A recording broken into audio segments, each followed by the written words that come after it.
So, very good afternoon to all of you. Let's continue our revision series, and today we are going to start with consignment topic. Consignment is a topic which is very important for your exams, और पक्का इसका एक question आपके exam में आना ही है. Minimum weightage will be around 10 marks, and on upper side it can be for 14 to 16 marks as well. चाहे उसमें वो ट्रू फॉल्स बेस्ड एक दो क्वेश्चन डाल के देखें या फिर वो एक फुल फ्लैश क्वेश्चन आपको दें, तो ये टॉपिक करे बिना आप एग्जाम में एंटर कर ही नहीं सकते, ये मान के चलो. और चाहे इसकी मार्किंग तो इसकी अपनी होगी, लेकिन एग्जामिनर की नज़र में इसकी बहुत इंपॉर्टेंस है, क्योंकि बाकी जो सब टॉपिक्स आपने पढ़े वो या तो 11-12 से लिंक्ड थे और उसका एक्सटेंशन था, या फिर अगर वो अलग भी थे तो बहुत छोटे छोटे टॉपिक थे. Let's suppose average due date, account current, inventory, ये छोटे टॉपिक हैं जो अलग हैं आपके 11-12 से. यह अकेला ऐसा टॉपिक है जो एक डिफरेंट इंडस्ट्री को रिलेट करता है, जैसे कि partnership accounting, company account, sole proprietorship. ये मोड्स ऑफ बिजनेस हैं जो आपने पहले भी पढ़े हुए हैं. एक डिफरेंट मोड ऑफ बिजनेस आपने सीए फाउंडेशन में क्या पढ़ा? Only and only consignment accounting. That's why it is very important. Getting my point? Yes और नो? तो हम सारे कॉन्सेप्ट इसके रिवाइज करेंगे फटाफट से, और फिर कोशिश करेंगे बाकी के भी टॉपिक्स को कंप्लीट करें. तो सबसे पहले बात करते हैं कंसाइनमेंट अकाउंट होता क्या है. Consignment is a very simple business accounting in which a person sends goods to another person to sell those goods in his own local city. एक पर्सन दूसरे पर्सन को सामान भेजता है, बेचता नहीं है, भेजता है, जिससे कि वो उसको बेच सके अपनी लोकल सिटी में. जब उसको लगता है कि मेरे गुड्स की उतनी वैल्यू है, मेरे ब्रांड की इतनी वैल्यू है कि वो दूसरी तीसरी सिटीज में भी बिका जा सकता है, तो वो अपने बिजनेस को क्या करता है? एक्सपैंड करता है without any physical involvement of himself. खुद जाने की जरूरत के बिना वो किसी और के थ्रू अपने सामान को बिकवा देता है. That is known as consignment. आओ जी फटाफट से इसको हम लोग देखेंगे. आपको पीडीएफ आज मिल जाएंगी. जो बच्चे मेरे को मैसेज कर रहे थे या फिर जिनके पास नहीं थी, उनको आज पीडीएफ पक्का मिल जाएंगी जो टॉपिक आज तक कवर हो गए. डन. तो देखो अभी तक हम लोगों ने क्या क्या पढ़ा. सोल प्रोप्राइटर की अकाउंटिंग करी, पार्टनरशिप की, ज्वाइंट स्टॉक कंपनी की, पब्लिक कंपनी की, और अब हम लोग कर रहे हैं एक different business of accounting, that is consignment. यहाँ पर क्या होता है? कंसाइनर गुड्स सेंड करता है किसको? कंसाइनी को, और इसके बदले में दोनों एक एक डॉक्यूमेंट रिलीज करते हैं. कौन कौन से डॉक्यूमेंट कंसाइनर रिलीज करता है? Proforma invoice. प्रोफॉर्मा इनवॉइस का मतलब होता है draft invoice. This is not an actual invoice, क्योंकि अगर एक्चुअल इनवॉइस होता है तो वहां पर उसको सेल दिखाया जाता है. मुझे बताओ, क्या कंसाइनर कंसाइनी को गुड सेल कर रहा है कि सेंड कर रहा है? तो इसको सेल ही नहीं बोल सकते, तो इनवॉइस भी नहीं बोल सकते. और दूसरी बात, सेल पे टैक्स भी लगता है, और यहाँ पर हम टैक्स भी नहीं लगा सकते क्योंकि हम एक्चुअल में तो बेच नहीं रहे. लेकिन डिटेल्स इसमें सारी होती है. कितने गुड्स सेंड किए, कितनी क्वांटिटी सेंड की, कितने प्राइस पे सेंड किए, कौन सी क्वालिटी के गुड्स सेंड किए, वो सारी डिटेल्स कौन किस में लिखते हैं? Proforma invoice. कौन देता है? कंसाइनर कंसाइनी को देता है. सिमिलरली कंसाइनी भी कंसाइनर को एक डॉक्यूमेंट देता है, पर वो डॉक्यूमेंट सेल होने के बाद देता है. उस डॉक्यूमेंट को बोलते हैं अकाउंट सेल्स, जिसके बेसिस पे कंसाइनर अपनी बुक्स में रिकॉर्डिंग करता है कि मुझे कितने रुपए कंसाइनी से लेने हैं और कितने कितने अमाउंट की उसने सेल करी. क्या क्या होता है इसमें? अमाउंट ऑफ सेल, कितने एक्सपेंडिचर या खर्चे हुए कंसाइनी के पास, कमीशन उसकी कितनी बनती है, अगर उसने कुछ एडवांस दिया हुआ है तो एडवांस कितना है, और बचा हुआ स्टॉक कितना है, जिसकी वजह से फुल एंड फाइनल एंड में सेटलमेंट किया जाए कि कंसाइनी ने कंसाइनर को और वाइसा वर्सा किसने किसको पेमेंट कितनी करनी है. Getting my point? यस और नो? आगे चलते हैं. कंसाइनमेंट हम ऑलरेडी पढ़ चुके हैं क्या होता है. पर्सन हमें पता है, जो सामान भेजता है वो कंसाइनर, जिसको मिलता है वो कंसाइनी. इनके रिश्ते के दो नाम और हैं, प्रिंसिपल एंड एजेंट. आपको एग्जाम में ये नाम से भी क्वेश्चन आ सकता है. तो प्रिंसिपल कौन होता है? जो कंसाइनर होता है. और एजेंट कौन होता है? जो कंसाइनी होता है. कंसाइनमेंट बिजनेस में सिर्फ पोजेशन ट्रांसफर होता है, ओनरशिप बिल्कुल भी ट्रांसफर नहीं होती. अच्छे से समझ लेना. सिर्फ कंसाइनर सामान भेज रहा है फिजिकली, उसको ओनर नहीं बना रहा. ओनर अभी भी कौन है? राइट्स किसके पास है? कंसाइनर के पास. बिजनेस किसका है? कंसाइनर का. रिस्क किसका है? कंसाइनर का. प्रॉफिट होगा तो किसका होगा? कंसाइनर का. लॉस होगा तो किसका होगा? कंसाइनर का. सब कुछ कंसाइनर का. कंसाइनी तो बस उसके बिजनेस को एक्सपेंड करने में उसकी हेल्प कर रहा है, उसकी मदद कर रहा है. और उसी मदद के लिए कंसाइनी क्या मांगता है? कंसाइनी मांगता है commission. Consignee is entitled to remuneration और कमीशन. और जितना भी प्रॉफिट है लॉस है वो किसका होता है, वो कंसाइनर का होता है। ये सब चीजें हम लोग पढ़ चुके हैं। अब कमीशन की बात करें तो कमीशन 3 तरह की होती है। कौन कौन सी 3 तरह की कमीशन होती है? Ordinary commission, overriding commission and del credere commission. Ordinary commission क्यों दी जाती है? नॉर्मल सेल्स करने पे दी जाती है, जो सामान बेच रहा है उस पे दी जाएगी। तो यहाँ पर जो कमीशन दी जाती है मुझे बताओ, वो सेल पे दी जाएगी कि प्रॉफिट पे दी जाएगी? सेल्स पे दी जाएगी। लेकिन जो हमने फाइनल अकाउंट में पढ़ा था वहां पर कमीशन किस पे दे रहे थे? प्रॉफिट पे दे रहे थे। क्योंकि यहाँ पर तो हम सामान बस बेच रहे हैं और उसको बेचने के लिए कह रहे हैं। यहाँ पर जनरली हमें डर नहीं है कि वो लॉस पे बिकेगा, क्योंकि प्राइस कौन सेट करता है? कंसाइनर करता है। कंसाइनी के पास इतनी पावर नहीं है कि वो अपने मनमर्जी के प्राइस पे बेचेगा। अगर बेचना भी जाता है तो हायर पे बेच सकता है, लेकिन उससे लोअर पे नहीं बेच सकता। मेरा सामान आप कैसे सस्ता बेच दोगे? मैंने आपको राइट दिया? नहीं दिया। लेकिन जब मैं खुद ही अपना बिजनेस संभाल रहा हूँ, सोल प्रोप्राइटर हूँ, तो मेरी मर्जी, मैं कॉस्ट से ऊपर बेचूं, कॉस्ट से नीचे बेचूं, जैसे मर्जी बेचूं। ओके जी। तो अगर वहां पर, इसलिए वहां पर मुझे कमीशन के ऊपर रूल लगाना पड़ेगा कि प्रॉफिट पे ही मुझे काम करना है। इसलिए मैनेजर को कमीशन तब मिलती थी जब प्रॉफिट पे वो सामान बेचता था। लेकिन यहाँ पर आपको सेल पे कमीशन देनी पड़ेगी, क्योंकि प्रॉफिट तो उसमें मैंने पहले ही लगा रखा, तो उसकी कोई टेंशन नहीं है। तो ऑर्डिनरी कमीशन मतलब जो नॉर्मल सेल पे कमीशन दी जाती है। ओवर रेटिंग कमीशन कब देते हैं?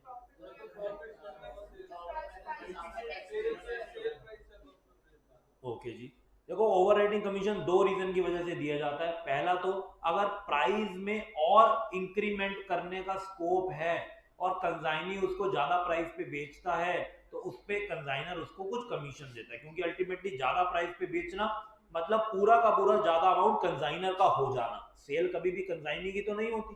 तो कोई आपके लिए आपकी सेल का अमाउंट बढ़ा रहा है, आप उसको थोड़ा उसका परसेंटेज भी नहीं दोगे? बिल्कुल देंगे।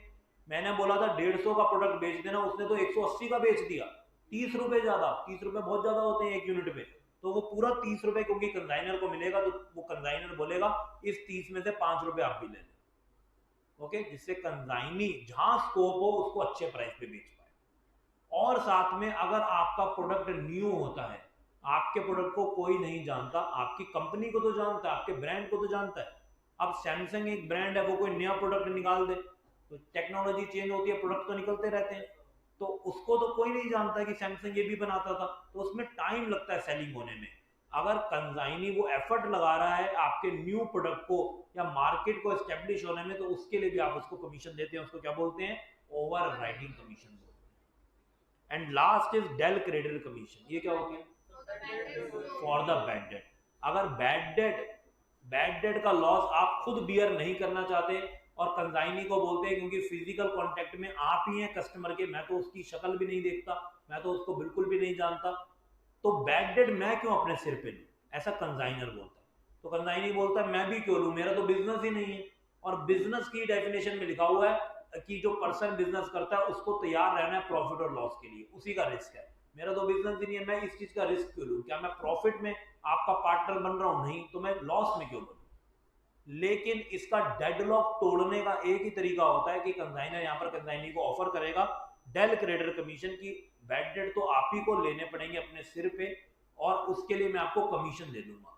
अब कंसाइनी बिल्कुल अवेयर रहेगा और सामान बेचेगा ऐसे जैसे उसका अपना सामान, नहीं तो उसका बैड डेट का लॉस उसको अपनी पॉकेट से देना पड़ेगा। ओके जी। तो that is known as del creditor commission. तो ऐसे ही कैलकुलेट करते हैं। ऑर्डिनरी सेल्स में मल्टीप्लाई करेंगे परसेंटेज, ओवर राइडिंग में एक्सेस प्राइस पे मल्टीप्लाई करेंगे, और del creditor bad debt loss से बचने के लिए जो भी उस पे अमाउंट होगा उस पे कमीशन उसको दे दी जाएगी। ये सब चीजें वही हैं, नोट्स में बाद में पढ़ सकते हो, although it is not required. Next is, अगर समझ आ गया तो नॉट रिक्वायर्ड।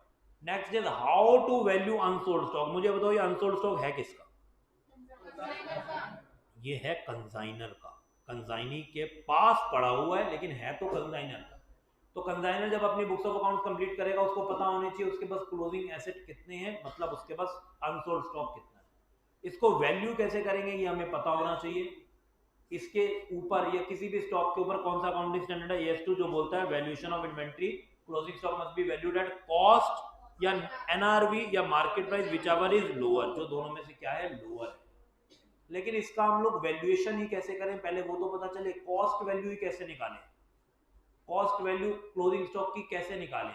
क्या जो कंसाइनर जितने का खरीद के लाया वो कॉस्ट प्राइस है, या cost price during the period change होती रहती है? चेंज होती रहती है। जैसे उसमें खर्चे ऐड होते चले जाएंगे, क्लोजिंग स्टॉक महंगा होता जाएगा कि सस्ता होता जाएगा? महंगा होता जाएगा। तो आओ जी देखते हैं कि क्लोजिंग स्टॉक कैसे कैसे महंगा होता है। सबसे पहले लेंगे cost of goods sent by consignor, मतलब कंसाइनर ने रॉ कॉस्ट कितने में भेजी, जितने का उसके पास सामान आया उसने वो आगे कितने का भेजा, लेकिन सिर्फ इतने के प्राइस पे नहीं जाएगा, अभी और भी खर्चा होगा। ट्रेन से सामान जा रहा है तो रेलवे चार्जेस लगेंगे, पोर्ट से सामान जा रहा है तो शिपिंग चार्जेस लगेंगे, रोड से जा रहा है तो ट्रक वाला कुछ लेगा, किसी भी मोड से जा रहा है पैसा तो लगेगा। कन्वेंस इंडिया में फ्री तो नहीं है। तो all expenses incurred by consignor, packing करा के भेजोगे ढंग से कि खराब ना हो जाए रास्ते में, पेरिशेबल है तो उसको उसके अकॉर्डिंगली पैकेजिंग में भेजा जाएगा, तो वो सारा खर्चे से स्टॉक क्या होगा, महंगा हो जाएगा। तो इसको हम लोग बोलेंगे total cost of goods and total कितने का गुड्स भेजा गया। लेकिन क्या जितना सामान ए प्लेस से जाएगा क्या उतना सामान बी प्लेस पे पहुंचेगा, ऐसा जरूरी है? बीच में कुछ भी हो सकता है। हाँ जी, टाइटैनिक जैसा जब जहाज डूब गया तो ये छोटे छोटे तो मोड ऑफ ट्रांसपोर्ट को कुछ हो ही सकता है ना। रेलवे में भी सामान आपका चोरी हो सकता है, शिप में जा रहा है तो भी सामान खराब हो सकता है, किसी भी मोड से हो सकता है। और कुछ सामान हो सकता है आपने एक बारी में नहीं भेजा, वो इंस्टॉलमेंट्स में आ रहा है, वो अलग अलग लॉट्स में आ रहा है। तो कॉस्ट ऑफ गुड जो कंसाइनी को पहुंची नहीं उसको क्या करेंगे, माइनस कर देंगे, क्योंकि ये तो पहुंचा ही नहीं, टोटल कॉस्ट में से इसको हटाना पड़ेगा। जब पहुंचा ही नहीं तो ये किस चीज का स्टॉक कंसाइनी के पास आएगा, नहीं आ सकता। तो गुड्स लॉस्ट इन ट्रांजिट को भी माइनस करेंगे और गुड्स स्टिल इन ट्रांजिट को भी माइनस करेंगे। लॉस्ट वाला क्या है, परमानेंट लॉस, इसको हम लोग क्या बोलते हैं, एबनॉर्मल लॉस। और स्टिल इन ट्रांजिट कोई लॉस नहीं होता है, बाद में पहुंचेगा। और जब ये सामान कंसाइनी के पास पहुंचा ही नहीं, मुझे बताओ क्या कंसाइनी इसकी सेल कर सकता है? नहीं कर सकता। और कंसाइनर ने तो अपनी बुक से हटा दिया, कंसाइनर ने तो दिखा दिया भाई इतनी यूनिट भेज चुका हूं, तो क्या इसको वापस कंसाइनर अपनी बुक्स में ऐड करेगा या फिर कंसाइनी को इसको क्लोजिंग स्टॉक मानना पड़ेगा? ये क्लोजिंग स्टॉक ट्रीट किया जाएगा, क्योंकि पहुंचा चाहे नहीं है, पहुंचना तो कंसाइनी के पास ही है ना। 31 मार्च तक चाहे नहीं पहुंचेगा, 1 अप्रैल 2 अप्रैल को तो पहुंच ही जाएगा। और पहुंचेगा तो ये तो नहीं कह सकते कि पिछले साल में बिक गया होगा, जब पिछले साल पहुंचे नहीं तो बिक तो सकता ही नहीं। तो इसको क्या बोलेंगे हम लोग, क्लोजिंग स्टॉक। इसके बाद जो सामान बचा उसको क्या बोलेंगे, cost of goods actually reach to consignee. अब मुझे बताओ क्या कंसाइनी जो 10 ब्रांड की और भी एजेंसी या डीलरशिप लेके बैठा हुआ है, अगर कुछ हजारों हो गए, कुछ भी अमाउंट का सामान आएगा तो कंसाइनी अपनी गद्दी छोड़ के रेलवे स्टेशन चला जाएगा, पोर्ट चला जाएगा, मेन रोड पे चला जाएगा, या किसी और को भेजे। और उसका नाम क्या है हमारे इस टॉपिक में, छोटू। अब छोटू जाएगा मेन रोड पे सामान लेने, रेलवे स्टेशन जाएगा, पोर्ट पे जाएगा, जहां सामान आना होगा वहां जाके 15 मिनट पहले, आधा घंटा पहले खड़े हो जाएगा। और सामान भेजने वाला उस पॉइंट पे उसको सामान अनलोड करा के दे देगा। अब सारी चीजें किसको करनी है, छोटू को। वो सामान क्या उठा के लेके आएगा सारा, नहीं, उसको उसके लिए भी कुछ ना कुछ करना पड़ेगा। ओके, कोई ना कोई कन्वेंस चार्जेस लगेंगे, तो वो सारे चार्जेस हम क्या बोलते हैं, non recurring charges, expenses incurred by consignee. अब सामान और महंगा हो गया, तो कंसाइनर के पास से लेकर कंसाइनी के गोडाउन तक पहुंचने तक जितने भी खर्चे होते हैं वो हमारे स्टॉक को महंगा कर देते हैं। कन्वेंस के खर्चे दोनों साइड के, लोडिंग अनलोडिंग सब कुछ क्या कर देते हैं, सामान को महंगा कर देते हैं। तो इसके बाद गुड्स रिसीव होंगे किसको, कंसाइनी को। और अगर गोडाउन में पड़े पड़े कुछ लॉस हो गया, हो सकता है कि नहीं हो सकता। अगर केमिकल इंडस्ट्री है तो केमिकल अपने आप उड़ जाता है, चाहे आप क्लोज जितनी मर्जी उसको जगह पर रखो तभी भी उड़ जाता है। कभी भी आप ग्रोसरी के गोडाउन में जाओ जहां पर किराने का सामान होता है, वहां पर आपको कहीं ना कहीं छोटा मोटा गंद जरूर दिखेगा। आप जितना मर्जी उसको अच्छे से रखो, वो ऐसा नहीं हो सकता कि उसमें कुछ भी नुकसान ही नहीं हुआ। चूहे कहाँ पर आते हैं, जहाँ सफाई होती है वहां आते हैं, या जहाँ पर खाने पीने का सामान होता है वहां आते हैं। उनको भी तो खाना चाहिए, हम भी तो खाने के लिए कहीं ना कहीं दौड़ रहे होते हैं सुबह शाम, वो बात अलग है। इमीडिएटली किसी को फूड नहीं चाहिए, वो लोग आगे की प्रिपरेशन कर रहे हैं, आप भी तो इसीलिए पढ़ रहे हो। अल्टीमेटली गोल तो वही है, उनका भी वही गोल है, वो एकदम से गोल पे अटैक करते हैं। तो वो क्या हो जाएगा, एक्सपेक्टेड नॉर्मल लॉस, ये तो होना ही होना है। आपका गोडाउन हो, मेरा हो, किसी और का हो, ये तो होगा ही होगा। This is known as expected normal loss. इससे क्या हो जाएंगी, मेरी यूनिट्स कम हो जाएंगी, और अल्टीमेटली जो मेरे पास अवेलेबल फॉर सेल हुआ उसकी कॉस्ट निकल के आएगी। और मुझे यहाँ पर कैलकुलेट करना था क्लोजिंग स्टॉक, मैं उसी के ही प्रोपोर्शनेट करके क्या कैलकुलेट कर लूंगा, क्लोजिंग स्टॉक कैलकुलेट कर लूंगा। गेटिंग माई पॉइंट, यस और नो? आगे चलते हैं।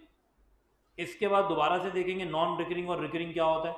नॉन रिकरिंग खर्चे वो खर्चे होते हैं जो खर्चे इंकर किए गए in order to bring the inventory to their present location and condition. मतलब गोडाउन तक लाने के लिए स्टॉक में जो भी खर्चा हुआ वो कौन से खर्चे होते हैं, नॉन रिकरिंग। और बाकी खर्चे जो इसके अलावा होते हैं वो क्या होते हैं, रिकरिंग, जो रेगुलर होने ही होने हैं। इनका डिस्टिंक्शन आपको बिल्कुल क्लियर होना चाहिए, क्योंकि एग्जाम में क्वेश्चन आएगा तो इसी के डिस्टिंक्शन के थ्रू ही कर पाएंगे।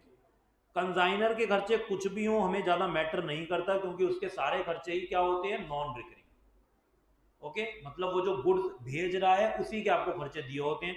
कैरिज आउटवर्ड, सामान भेजा उसी लॉट का भेजा, इसलिए आपको कंजाइनर एक्सपेंस लेना है। फ्रेट भी, इंश्योरेंस भी, पैकिंग भी।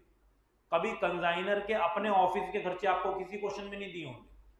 ओके, कौन से खर्चे दिए होते हैं, जो कंजाइनर गुड्स भेज रहा है उससे रिलेटेड वाले। लेकिन कंजाइनी के दोनों होते हैं, तो आपको कंजाइनी में डिस्टिंक्शन आनी चाहिए।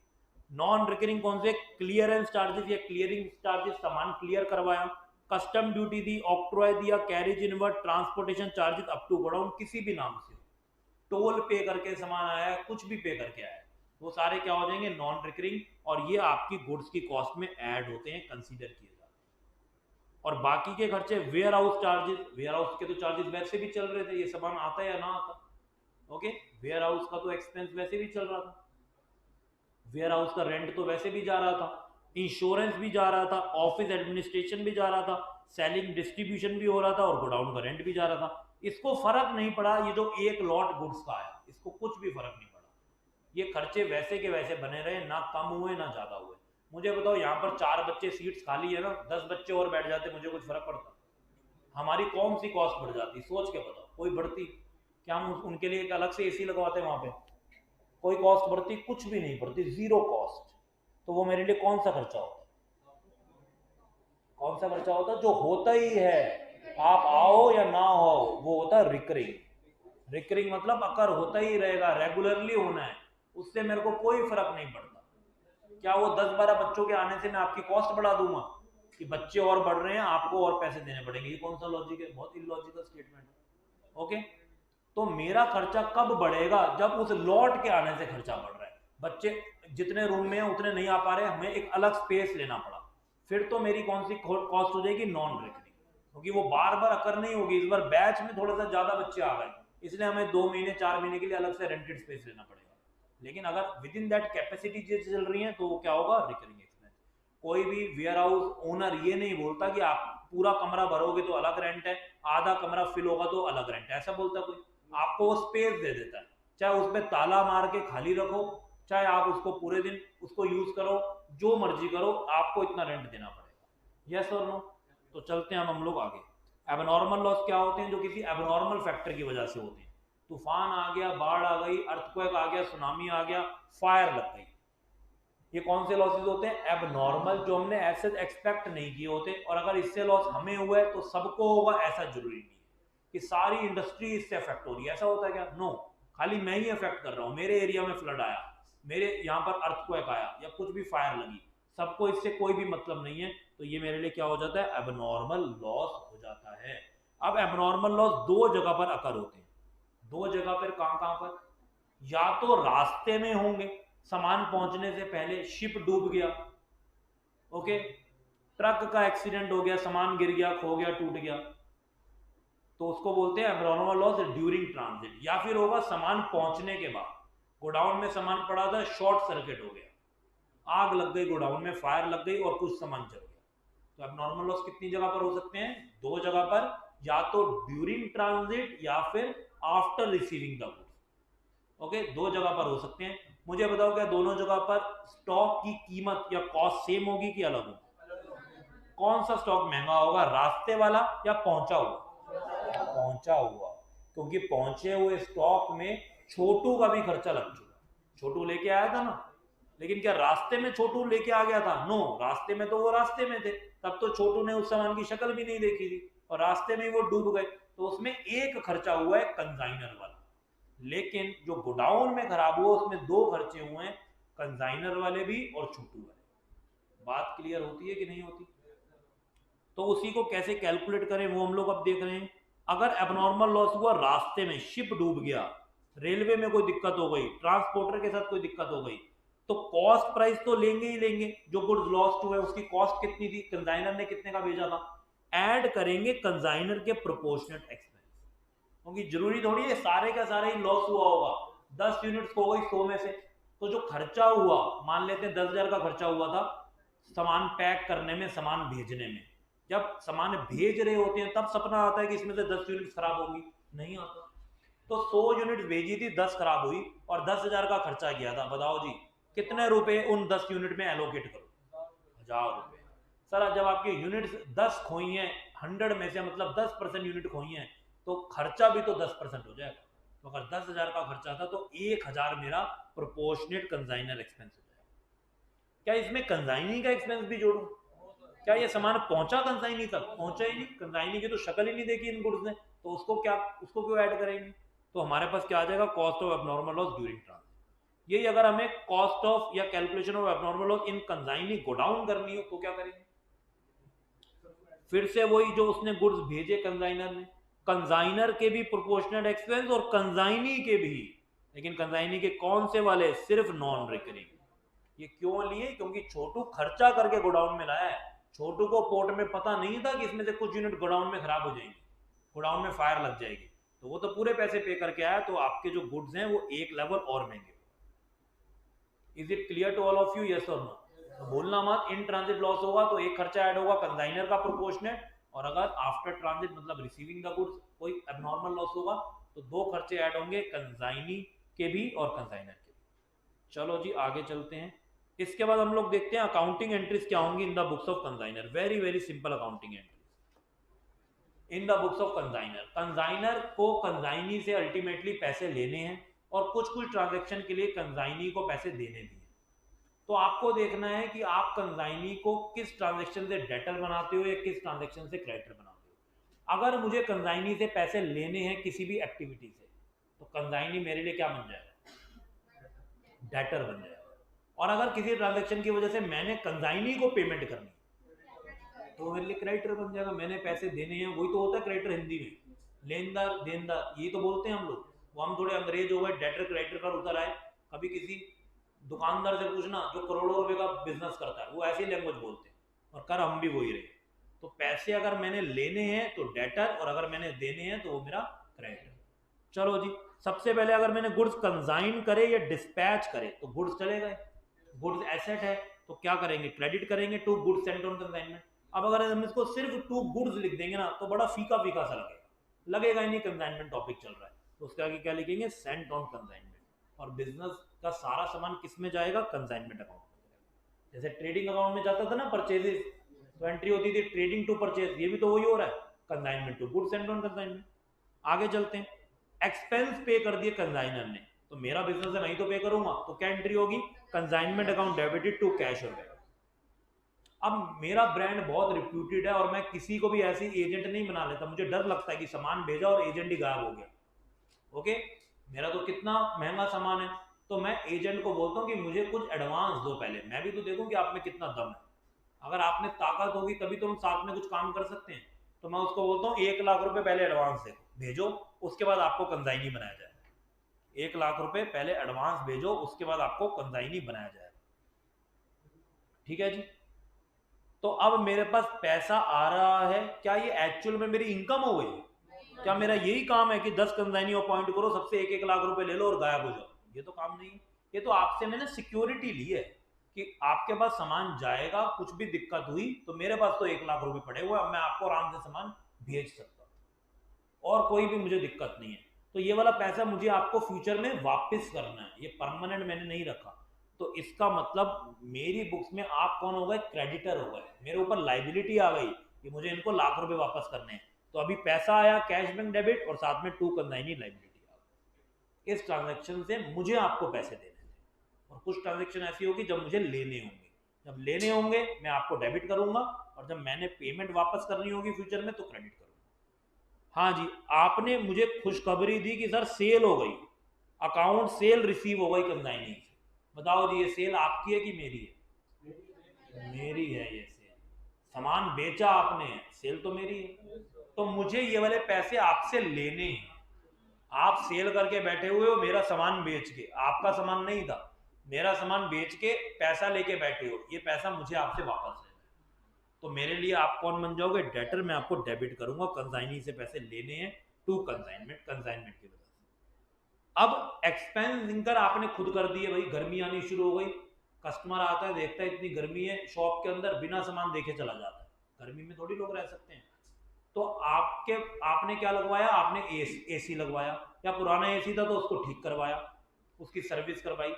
क्या वो काम आप खुद करवाओगे या मुझे फोन करोगे और मैं 500 किलोमीटर दूर से आऊंगा और वो सही करवाने के लिए आपके पास 2 दिन बैठूंगा? ये तो अप्रोप्रिएट नहीं है। आप खुद भी ठीक करा सकते हैं, एसी रिपेयर करने वाले इंडिया में कोने कोने में। तो आपने एसी ठीक करा लिया, लेकिन वो एसी आपने खुद की ठंडी हवा लेने के लिए लगवाया है कि कस्टमर आए उसको ठंडी हवा लगे और वो गुड्स लेके जाए और बिजनेस बढ़े, उसके लिए लगवाया।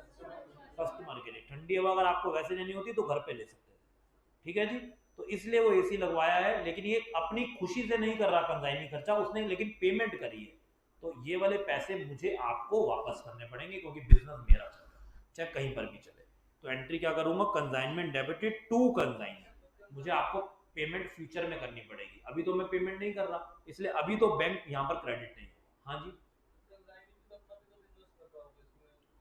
अगर ऐसा कुछ होगा तो उसको एलोकेट किया जाएगा, उसके लिए रेशियो सिस्टम होता है, वो आप लोग पढ़ेंगे सीए इंटरमीडिएट में under the topic departmental accounts, जहाँ पे डिपार्टमेंट क्रिएट होते हैं। उसमें क्या होता है, क्वेश्चन आया तो मैं आपको आंसर कर देता हूँ, बट आई सजेस्ट कि अब आपका जो टाइम है ना, इतने ज्यादा डीप क्वेश्चन नहीं आने चाहिए, थोड़ा सा हम एग्जाम ओरिएंटेड रहेंगे। स्किल में बता देता हूँ क्या होता है। मान लेते हैं मेरा फ्लोर स्पेस है 500 गज का, और उसमें अलग अलग बिजनेस चल रहे हैं। ऐसा बहुत बार होता है, आप किसी भी मल्टी स्टोर जगह पर जाते हो तो हर 10 कदम पे बिजनेस चेंज होता है। अभी ग्रोसरी चल रहा है, 10 कदम बाद क्लोथिंग हो जाएगा, 5 कदम बाद स्टेशनरी हो जाएगा। ऐसा होता है कि नहीं होता? तो वहां पर डिपार्टमेंट्स क्रिएट करते हैं और उनके एक डिपार्टमेंट में कितनी इलेक्ट्रिसिटी कंज्यूम हो रही है उस हिसाब से वहां पर उसको इलेक्ट्रिसिटी को भी डिवाइड करते हैं और किसी भी चीज को उस बेसिस पे डिवाइड करते हैं। खर्चों को डिवीजन किया जाता है based upon different different criteria. वो बेस्ट एस्टिमेट होता है, 100% एक्यूरेट कभी भी नहीं हो सकता, और वो क्राइटेरिया वाइज उसको डिवीजन किया जाता है। Getting my point? यस और नो? मान लेते हैं मैंने पूरा फ्लोर स्पेस ले लिया और उसका मैं इकट्ठे 1 लाख रुपए रेंट देता हूँ, तो बिजनेस तो मेरा भी चल रहा है और कंसाइनी वाला भी चल रहा है। तो कितना एरिया लगभग मुझे कंसाइनी के बिजनेस के लिए चाहिए, कंसाइनर के बिजनेस के लिए चाहिए, और कितना अपने लिए चाहिए, वो रेशियो वहां पर डिवाइड करती है। आगे चलते हैं। अब कैश मुझे मिला या चेक मिला या बियर मिला, किससे? कंसाइनी से ऑन फाइनल सेटलमेंट, क्योंकि जनरली तो कंसाइनी को ही पेमेंट करनी होती है क्योंकि सबसे मेजर अमाउंट उसके पास है। कौन सा वाला? सेल वाला। सबसे ज्यादा बड़ा अमाउंट सेल का है। एडवांस में कितना ले लूंगा बेचारे कंसाइनी से? लूंगा भी तो थोड़ा बहुत लूंगा, सेल से ज्यादा जनरली नहीं ले सकता। तो 99% ऑफ द केसेस में तो कंसाइनी ही पेमेंट करेगा कंसाइनर को। ओके जी, अब मुझे आपसे पेमेंट मिल गई तो क्या एंट्री करूंगा? कैश में मिल गई तो कैश डेबिट, चेक मिल गया तो बैंक, और बीआर मिल गया तो BR debit to consignee. Consignee को क्रेडिट करके अपना डेटर एक तरीके से डिलीट कर दूंगा। आगे देखो जी, कमीशन पेबल करनी है कंसाइनी को, तो क्या एंट्री करेंगे? Consignment account debited to consignee. Consignee को मैंने पेमेंट करनी है, मेरी बुक्स में कंसाइनी क्रेडिटर हो गया। अब अनसोल्ड कंसाइनमेंट स्टॉक बच गया, बताओ जी ये स्टॉक किसका है? कंसाइनर का है कि कंसाइनी का? तो मेरे लिए एसेट है, क्या लिखूंगा? Consignment stock debited to consignor. Entries बहुत सिंपल है। गुड्स कंसाइनी मेरे वाले अपने पर्सनल यूज के लिए लेके चला गया। देखो कंसाइनी को रात को किसी की शादी में जाना होगा, फंक्शन में जाना होगा, और मैं उसको सामान भेज के बिकवाने की बातें करता हूँ, और उसको उसमें से एक शर्ट अपने लिए चाहिए, तो क्या बाजार से खरीदेगा अच्छे खासे प्रॉफिट पे, या उसी में से निकाल लेगा? उसी में से निकाल लेगा। लेकिन सामान तो मेरा है, फ्री में तो नहीं दूंगा, सेटलमेंट तो करूंगा। ओके, तो सेटलमेंट कैसे करूंगा? कंसाइनी से पैसे लेने हैं, डेबिट कर दिया टू कंसाइनी। ओके, क्या मैं इसको ड्रॉइंग्स बोल सकता हूँ? अगर ड्रॉइंग्स बोलता तो ड्रॉइंग्स को डेबिट करता। ड्रॉइंग कब होगी? जब मैं अपना सामान अपने लिए लूंगा या कंसाइनी लेगा? मैं लूंगा। यहाँ पर मैं नहीं ले रहा, कंसाइनी ले रहा है। ओके, तो it is as good as sale. As good as sale, only difference is कि ये सेल वाले अमाउंट पे नहीं बिकेगी, अमाउंट इसका जो मैंने सेंड किया उतने में चलेगा। देखो एंट्री मैंने वही करी हुई, अगर आप चेक करो। आगे चलते हैं। अब accounting entries in books of consignee. Consignee की एंट्री है। कंसाइनी जब सामान बेचेगा तो या तो उसको पेमेंट मिल जाएगी, कैश में पैसा मिलेगा, या कोई चेक देगा तो बैंक में मिलेगा, और दोनों नहीं देगा तो वो डेटर बन जाएगा। तो cash bank debtor debited to consignor, cash bank debtor debit to consignor. Sir debtor को क्यों डेबिट करेंगे? ये डेटर कोई कंसाइनी का थोड़ी है, ये कंसाइनर का डेटर है। बताओ जी किसका डेटर? ये डेटर कंसाइनी का है, क्योंकि कंसाइनर पहली बात तो इसको जानता तक नहीं, और वो अपनी बुक्स में एंट्री कर रहा है कैश आया तो उसने कैश डेबिट किया ना, क्योंकि उसके पास आया, बैंक भी उसी ने किया। तो यहां पर भी वो खुद ही डेटर डेबिट करेगा, क्योंकि कभी भी कभी भी कंसाइनर ने कंसाइनी को इनवॉइस नहीं दिया। इनवॉइस कौन दे रहा है? कस्टमर को। कंसाइनर दे रहा है या कंसाइनी दे रहा है? तो कंसाइनी आपको बिल दे रहा है, इनवॉइस दे रहा है, तो कस्टमर कंसाइनी का ही डेटर हुआ ना, कंसाइनर का कहां से हो गया? और साथ में बैड डेट वाला कॉन्सेप्ट भी आपको पता है, अगर वो बैड डेट भी होगा तो हम कमीशन देके किससे बैड डेट एडजस्ट कराएंगे? कंसाइनी से ही कराएंगे। तो उसका डेटर होगा तभी तो बैड डेट भी उसका होगा, जब डेटर ही उसका नहीं है तो वो बैड डेट का लॉस भी नहीं लेगा। इसलिए डेटर किसकी बुक्स में लिखा जाएगा? कंसाइनी की बुक्स में। ओके जी। उसके बाद एक्सपेंस इंकर करे कंसाइनी ने, तो टू कैश बैंक तो करना पड़ेगा उसको, क्योंकि पेमेंट जा रही है। पर क्या ये उसके अपने बिजनेस की पेमेंट है? नो, ये पैसा उसको कंसाइनर से वापस लेना है, तो कंसाइनर को वो कर देगा डेबिट। एडवांस पे किया कंसाइनी ने, अगेन टू कैश बैंक, क्योंकि पैसे तो पे करेंगे, लेकिन क्या ये परमानेंटली पे करें? नहीं, ये एडजस्ट होंगे, तो कंसाइनर को कर देगा वापस से डेबिट। समझ में आया सबको ये कॉन्सेप्ट? यस और नो?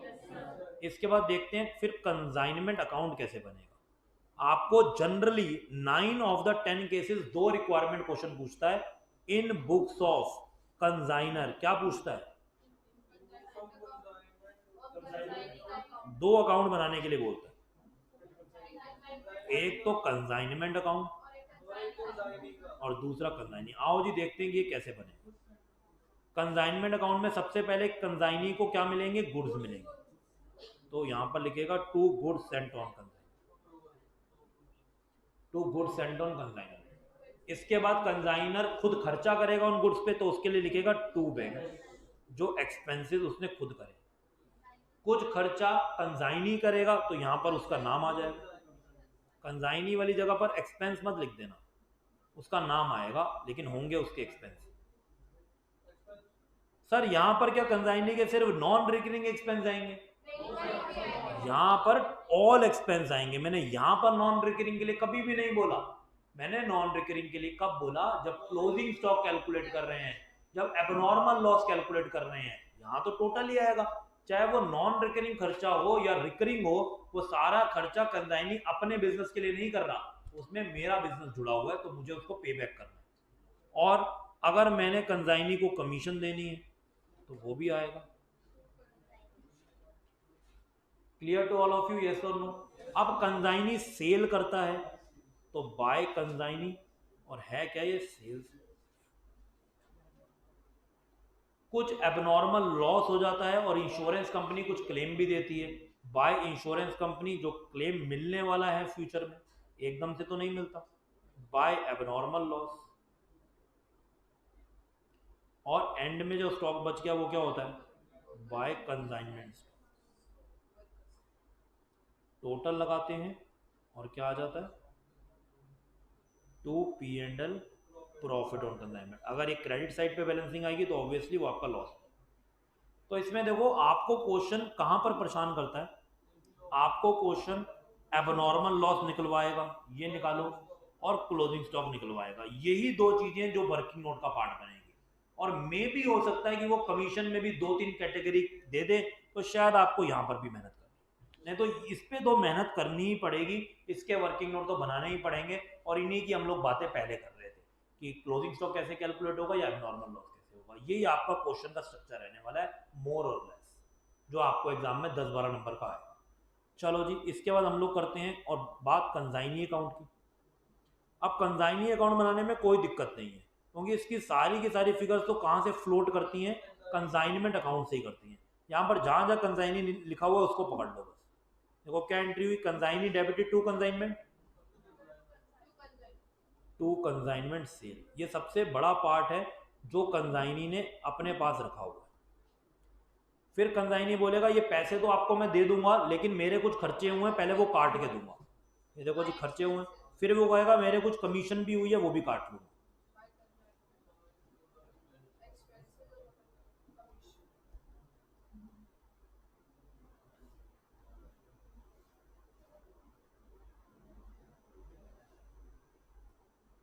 ओके,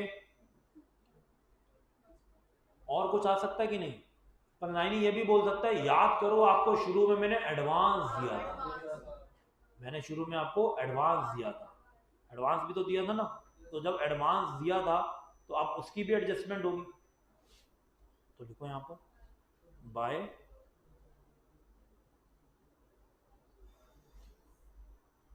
कंसाइनर जो उसने आपको एडवांस दिया हुआ था, ये भी वो एडजस्ट कराएगा, ये भी तो एडजस्ट कराएगा।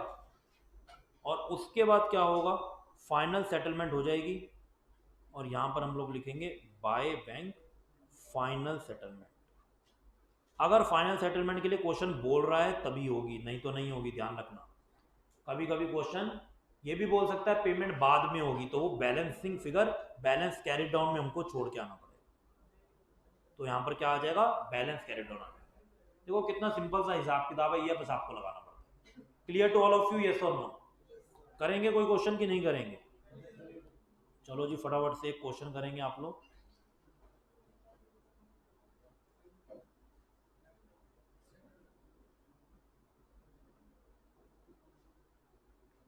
चलो सी दिस क्वेश्चन नंबर, हाँ जी ये क्वेश्चन देखेंगे सब लोग। पढ़ो अपने आप से, फटाफट से ट्राई करेंगे, ज़्यादा टाइम नहीं हमारे पास। Treat it as your life test and start it now. Shri Mehta of Mumbai ने कंसाइन किए 1000 केस ऑफ गुड्स जिसकी कॉस्ट थी 1000 रुपये टू श्री सुंदरम ऑफ चेन्नई, और ये खर्चे पे करे हैं। कैरिज फ्रेट लोडिंग ये किसने पे करे हैं, श्री मेहता ने, तो मैंने एस एम लिख दिया। श्री सुंदरम ने 700 केस बेचे 1400 के हिसाब से और ये भी खर्चे करे, तो ये खर्चे किसके हैं, ये खर्चे हैं श्री सुंदरम के। 50 केस लॉस्ट इन ट्रांजिट हो गए और 100 केस अभी भी ट्रांजिट में है। सुंदरम को कमीशन मिलती है 10% on gross sale. Consignment account और सुंदरम का अकाउंट बनाओ in the books of Shri Mehta. फटाफट से स्टार्ट करेंगे।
डन।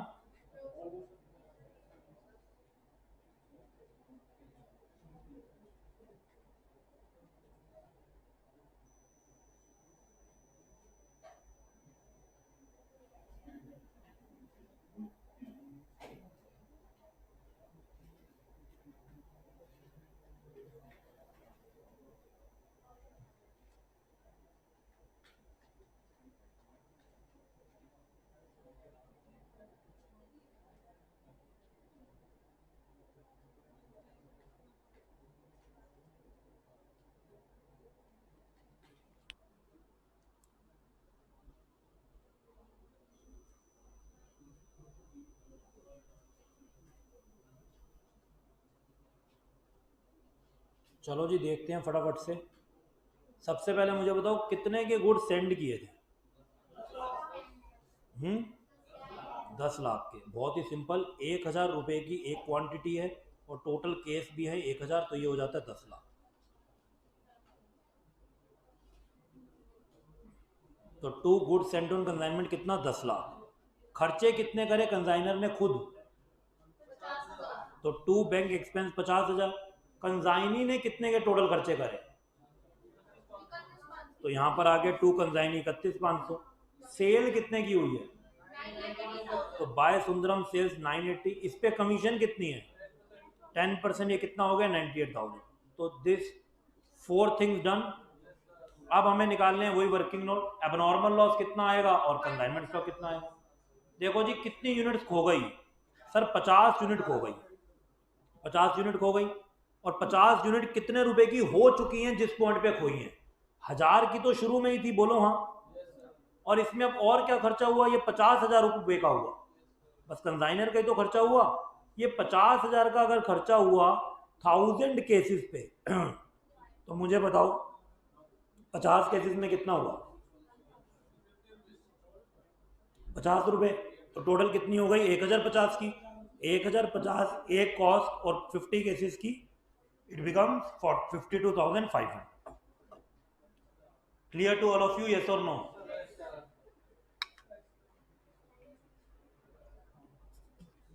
लास्ट अब हमको कैलकुलेट करना है कंसाइनमेंट स्टॉक। स्टॉक हमारे पास दो तरह का है। एक है जो फिजिकली अवेलेबल नहीं है कंसाइनी के पास, स्टिल इन ट्रांजिट है। और दूसरा जो पहुंचा भी हुआ है। कितना पहुंचा हुआ है? देखो 1000 केस भेजे थे, 1000 केस भेजे थे, 50 खो गए, 100 मिले नहीं। तो मिले कितने होंगे? 850। 850 मिले और 700 बेच दिए। कितने बचे हुए कंसाइनी के पास? 150 बचे हुए। तो 150 बचे हुए हैं कंसाइनी के पास है, इन हैंड है, और 100 अभी रास्ते में। तो रास्ते की तो हम कॉस्ट निकाल चुके हैं, कितनी है? 1,050। वो खोए भी थे तो भी 1,050 ही ली थी। और जो पहुंच चुके हैं उनकी कॉस्ट कितनी हो चुकी है? देखो जो पहुंच चुके होंगे ना उसमें कॉस्ट और बढ़ जाएगी, क्योंकि छोटू लेके आएगा। इन तीनों में से नॉन रिकरिंग का खर्चा कौन सा है? क्लियरिंग वाला। बाकी ये तो होने ही होने। तो 8500 का छोटू ने खर्चा किया, कितनी यूनिट्स पे किया? 850 पे, क्योंकि 1,000 केस भेजे थे, 50 केस रास्ते में हो गए, 100 अभी पहुंचे नहीं। तो कितने पहुंचे? 850। और 850 पे खर्चा अगर 8500 है तो एक केस पे कितना? 10 रुपए। तो 1,050 पहले ही खर्चा हो चुका था, अब कितना हो गया? 1,060 हो गया। तो 1,060 से मल्टीप्लाई करेंगे 150 केसेस। बात समझ में आई? यस और नो? तो ये टोटल हमारे पास कंसाइनमेंट स्टॉक भी आ गया। अब हमको कुछ भी नहीं करना, टोटल लगाना है, बैलेंसिंग फिगर निकालनी है। कितना आ गया प्रॉफिट? 1,70,000। अब देखेंगे हमें कंसाइनी से कितना लेना है। देखो उसके बाद ये सेल पड़ी हुई है 980 की।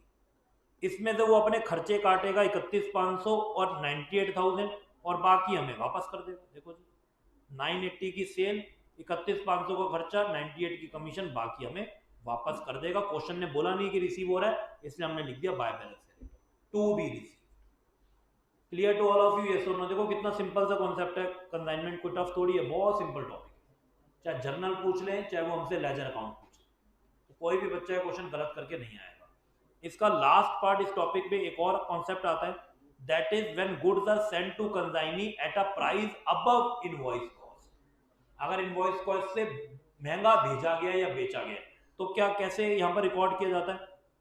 मुझे बताओ प्रॉफिट कब होगा? ये है कॉस्ट 100 रुपए और भेजा गया है 120 का और सेलिंग प्राइस हुआ 150 का, क्या ये 100 से 120 पे भेजना प्रॉफिट है? क्या प्रॉफिट है?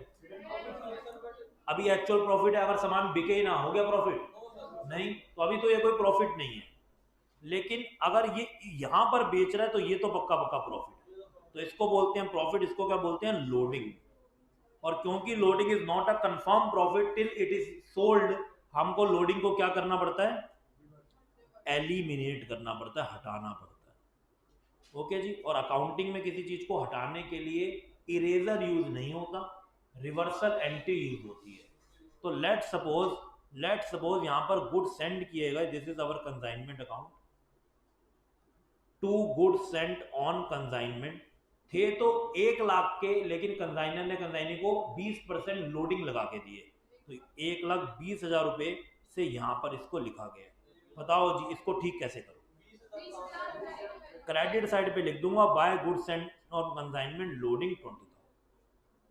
अब ये मुझे बताऊं क्या दिख रहा है? ये मुझे 1 लाख ही दिख रहा है डेबिट साइड पे, आपको दिख रहा है कि नहीं दिख रहा? तो ऐसे आपको रेक्टिफिकेशन करनी है। आप ये नहीं कर सकते सर मैं तो सीधा to good sent on consignment 1 lakh ही लिख के लाऊंगा, चाहे क्वेश्चन में लोडिंग भी चल रही हो, मिलेंगे 0 मार्क्स। ऐसे काम मत करना। जब क्वेश्चन लोडिंग वाला है तो आपका कंसाइनमेंट अकाउंट भी इनवॉइस प्राइस पे बनेगा, कॉस्ट प्राइस पे नहीं बनेगा।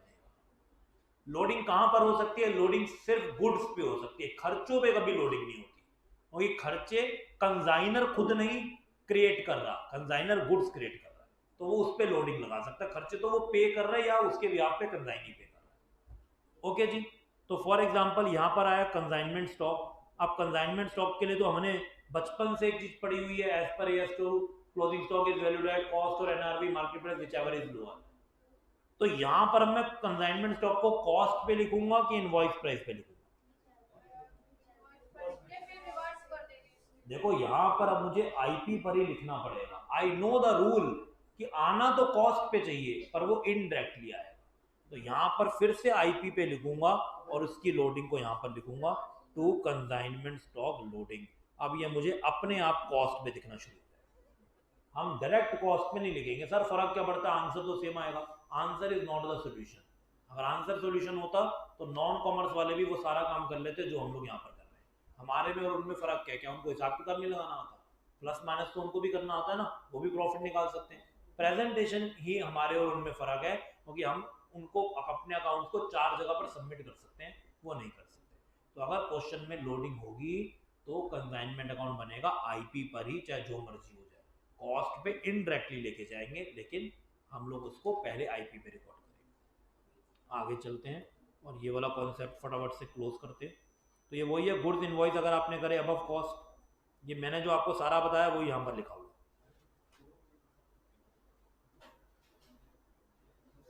ओके जी। एक कॉन्सेप्ट छोटा सा और है, देखो जी समटाइम्स व्हाट हैपेंस, जो मैं जिस बिजनेस का मुझे कंसाइनी बनाया गया है, एजेंट बनाया गया है, मैं सामान बेचता हूं किसी और का, मतलब कंसाइनर का, लेकिन कंसाइनर यहां पर कुछ बिजनेस अपने आप भी करता होगा। कंसाइनर ने कंसाइनी को सामान भेजा, तो ये वाला तो बिजनेस हो गया कंसाइनर का, कंसाइनमेंट वाला। साथ में इसका ओन बिजनेस भी चलता है इसकी अपनी सिटी में, इसका अपना बिजनेस भी चलता है अपनी सिटी में। अपनी सिटी को थोड़ी काम करना बंद कर देगा जहां से शुरू किया था कंसाइनमेंट के चक्कर में। तो जब भी अपने फाइनल अकाउंट बनाएगा, मतलब ट्रेडिंग अकाउंट या पी&एल अकाउंट बनाएगा, उसमें सिर्फ ये अपना बिजनेस दिखाएगा कि कंसाइनमेंट वाला भी दिखाएगा। तो इसको क्या, इसकी वजह से अब कंसाइनमेंट अकाउंट बनाने की जरूरत नहीं पड़ेगी कि वो तो बनेगा ही बनेगा। तो वो तो कंसाइनमेंट अकाउंट और कंसाइनी अकाउंट तो एज यूजुअल बनता ही रहेगा। लेकिन जब आप trading account and P&L account बनाएंगे तो इसके प्रॉफिट को इसमें क्या कर देंगे, मर्ज कर देंगे। यहां पर लिख देंगे बाय कंसाइनमेंट अकाउंट प्रॉफिट, और ये कहां पर लिखेंगे, ये हम लोग पी&एल अकाउंट में लिखेंगे, क्योंकि ये आपका इनडायरेक्ट इनकम है, आपका कोर बिजनेस की तो इनकम है नहीं। और साथ में जो सामान आपने कंसाइनमेंट बिजनेस को दिया है उसको एग्जिट भी तो करना पड़ेगा। यहां पर आप लिखेंगे टू ओपनिंग स्टॉक, यहां पर आप लिखेंगे टू परचेज, यहां पर आप लिखेंगे अपनी सेल, और आपका ये क्लोजिंग स्टॉक से कभी टैली ही नहीं करेगा। सर क्यों नहीं करेगा? बताओ कैसे कर सकता है? कर ही नहीं सकता। शुरू में क्वांटिटी 100 यूनिट थी, परचेज करी 1000, टोटल कितनी हो गई 1100, और 500 बेची तो कितनी बचनी चाहिए 600। या 600 नहीं आएगी, क्योंकि कुछ यूनिट तो मैंने कंसाइनी को भी दी हैं, तो यहाँ पर आएगा by goods sent on consignment, तभी क्वांटिटी भी टैली करेगी। तो दो काम करने हैं, एक goods sent on consignment trading में लिखना पड़ेगा और P&L में कंसाइनमेंट का जो प्रॉफिट आया होगा वो यहाँ पर उठा देंगे, यहाँ पर ब्रॉड डाउन कर देंगे। बात समझ में आती है, यस और नो? इसी पे बेस्ड एक क्वेश्चन मैंने यहाँ पर दिया हुआ है जो आप लोग घर पे ट्राई करेंगे। It's a full fledge question, but जो मैंने बातें बताई हैं उसके बाद ये क्वेश्चन बड़े आराम से हो जाए। Clear to all of you? करोगे ट्राई कि नहीं करोगे? मैं आपको यहाँ पर दिखा भी देता हूँ, ये देखो जी, यहाँ पर दो काम हो रहे हैं, दिख रहे हैं आपको? By good sent on consignment, ठीक है जी। तो यहाँ से मैंने एग्जिट करके दिखा दिए कि मेरे मेन बिजनेस से सामान चला गया, और साथ में ये देखो कंसाइनमेंट का प्रॉफिट भी आ गया। इस तरीके से कंसाइनमेंट अकाउंट इसके अंदर क्या हो जाता है, मर्ज हो जाता है। Clear to all of you, yes और नो? तो ये क्वेश्चंस कर लेना, इनफ है, सारी डिफरेंट कैटेगरी के क्वेश्चंस इसमें कवर हो जाते हैं। चलते हैं नेक्स्ट कॉन्सेप्ट पे, दैट इज इन्वेंट्री। बहुत ही छोटा सा टॉपिक, बहुत ही छोटा सा टॉपिक, एक क्वेश्चन इस पे भी एक्सपेक्टेड है, प्रिडिक्टेड है, आपसे आ सकता है। इस टॉपिक को बेसिकली दो पार्ट में डिवाइड किया हुआ है। एक पार्ट जिसमें हम लोग बस वैल्यूएशन ऑफ क्लोजिंग स्टॉक करते हैं थ्रू डिफरेंट मेथड्स, मतलब कि फीफो, लीफो, वेटेड एवरेज या सिंपल एवरेज, मतलब स्टैटिस्टिकल बेसिकली टेक्निक से क्लोजिंग स्टॉक को वैल्यू करते हैं। और बाकी मेथड्स हैं जहां पर हम लोग एडजस्टमेंट्स के थ्रू अपने क्लोजिंग स्टॉक को वैल्यू करते हैं। ओके, तो फीफो लीफो तो आई थिंक सबको बहुत अच्छे से आता होगा, कुछ भी नहीं है इसमें। तो inventory can be defined as inventory या एसेट्स हेल्ड। क्यों एसेट्स हेल्ड करी हुई हैं? क्योंकि वो आपको आगे बेचनी है, for sale in ordinary course of business, in the process of production for such sale. आपको कोई चीज प्रोड्यूस करनी है, उसके प्रोडक्शन में सामान लगता है, वो भी आपकी इन्वेंट्री होगी। ओके, स्वीट्स जो मिठाइयां बनाता है, जब वो मिठाई बनाता होगा क्या तभी चीनी लेके आता होगा, या उसके बाद बहुत सारे शुगर के पैकेट पड़े होते होंगे, बहुत सारा ऑयल पड़ा होता होगा, या जो भी रिक्वायर्ड होता है, बहुत सारा ड्राई फ्रूट पड़ा रहता होगा। तो जब ईयर एंड होता है और वो सामान उसके पास बचा रहता है, ऐसा थोड़ी है कि जबरदस्ती ईयर एंड पे सारी चीजें यूज कर लेगा, ऐसा तो नहीं करेगा ना। तो जितना उसके पास पड़ा रहता है, क्या वो भी स्टॉक माना जाएगा, या उस दिन पे जो बनी हुई मिठाई होती है वही स्टॉक होगा? दोनों स्टॉक, दोनों स्टॉक होंगे। ये क्या होगा, for in the process of production for such sale, ये प्रोडक्शन के प्रोसेस का पार्ट है और इनडायरेक्टली सेल होगा। या फिर जो कंज्यूम करते हैं in the production of goods, वो भी क्या हो जाएगा, आपका क्लोजिंग स्टॉक बन जाएगा। तो वैल्यूएशन ऑफ स्टॉक कैसे होती है आपको पता है? मार्केट वैल्यू या cost NRV which ever is lower, और प्रूडेंस कॉन्सेप्ट, कंजर्वेटिज्म कॉन्सेप्ट क्या बोलता है, do not anticipate any profit but provide for all possible losses. चलो जी, रिकॉर्डिंग सिस्टम में दो सिस्टम है, एक है पीरियोडिक और दूसरा है परपेचुअल। पीरियोडिक का मतलब है, पीरियोडिक का मतलब है जिसमें आप एक्चुअल फिजिकल काउंट करते हैं, एक पर्टिकुलर डेट पे करते हैं। और परपेचुअल का मतलब है जो लगातार काउंट चलता रहता है, रेगुलरली आपको डाटा मेंटेन होता है और रोज पता लगा देता है कितना स्टॉक है। अगर मेरे पास बहुत सारी यूनिट्स हैं, क्या ये इजी है रोज कैलकुलेट करना? हाँ जी, रोज काउंट करूंगा कि अब कितने क्लोजिंग स्टॉक बच गया, इट इज वेरी डिफिकल्ट। तो वो क्वार्टर एंड या सेमी ईयर एंड या ईयर एंड पे किया जाता है, इसको बोलते हैं हम लोग स्टॉक काउंटिंग। कभी कभी आप जब आर्टिकलशिप ट्रेनिंग कर रहे होंगे तो आप भी जाएंगे स्टॉक ऑडिट करने। स्टॉक ऑडिट में आपको किसी जगह पर भेजा जाएगा जहां पर उनका अपना भी पर्सन होगा जो स्टॉक आपको काउंट करवाने में हेल्प कर रहा होगा, और आप भी उसको काउंट करोगे, ताकि जो हम लोग बैलेंस शीट में एक्चुअल फिगर्स दिखा रहे हैं और जो स्टॉक अवेलेबल है गोडाउन में, वो मैच करता है कि नहीं करता। That is known as stock counting. लेकिन आज के टाइम पे कंप्यूटर अकाउंटिंग में इसकी कोई जरूरत नहीं है, इसकी कोई भी जरूरत नहीं है। क्यों जरूरत नहीं है? क्या मुझे हर सेकंड पता होता है मेरे पास कितना स्टॉक है कि नहीं पता होता? पता होता है कि नहीं पता होता? कैसे पता होता? देखो, मुझे क्या करना है, जब स्टॉक मेरे पास आएगा ना सप्लायर से, तो मुझे उसको बारकोड गन से स्कैन करना है बस, और सामान को रख लेना है।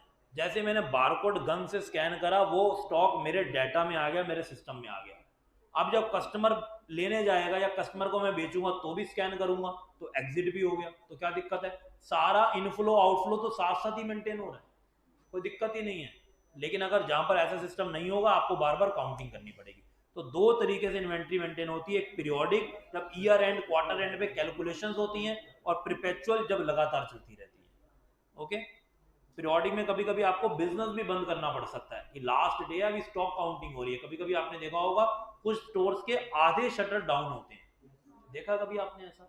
तो वहां पर वो सेल परचेज रोक देते हैं, किसी को सेल नहीं करेंगे, सप्लायर से परचेज भी नहीं लेंगे, वो इंटरनल अकाउंटिंग कर रहे होते हैं।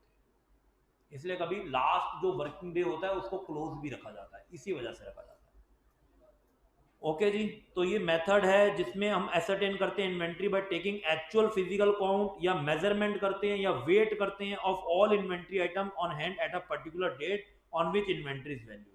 This method determines inventory and takes cost of goods sold as a residual figure. इसमें आपके पास जो बची हुई फिगर है वो कॉस्ट ऑफ गुड्स सोल्ड होती है।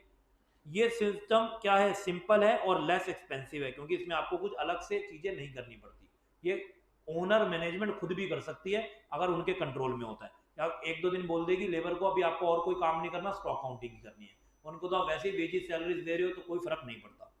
Periodic system require closure of business for counting of inventory, business को बंद करना पड़ेगा, बस यही नुकसान है।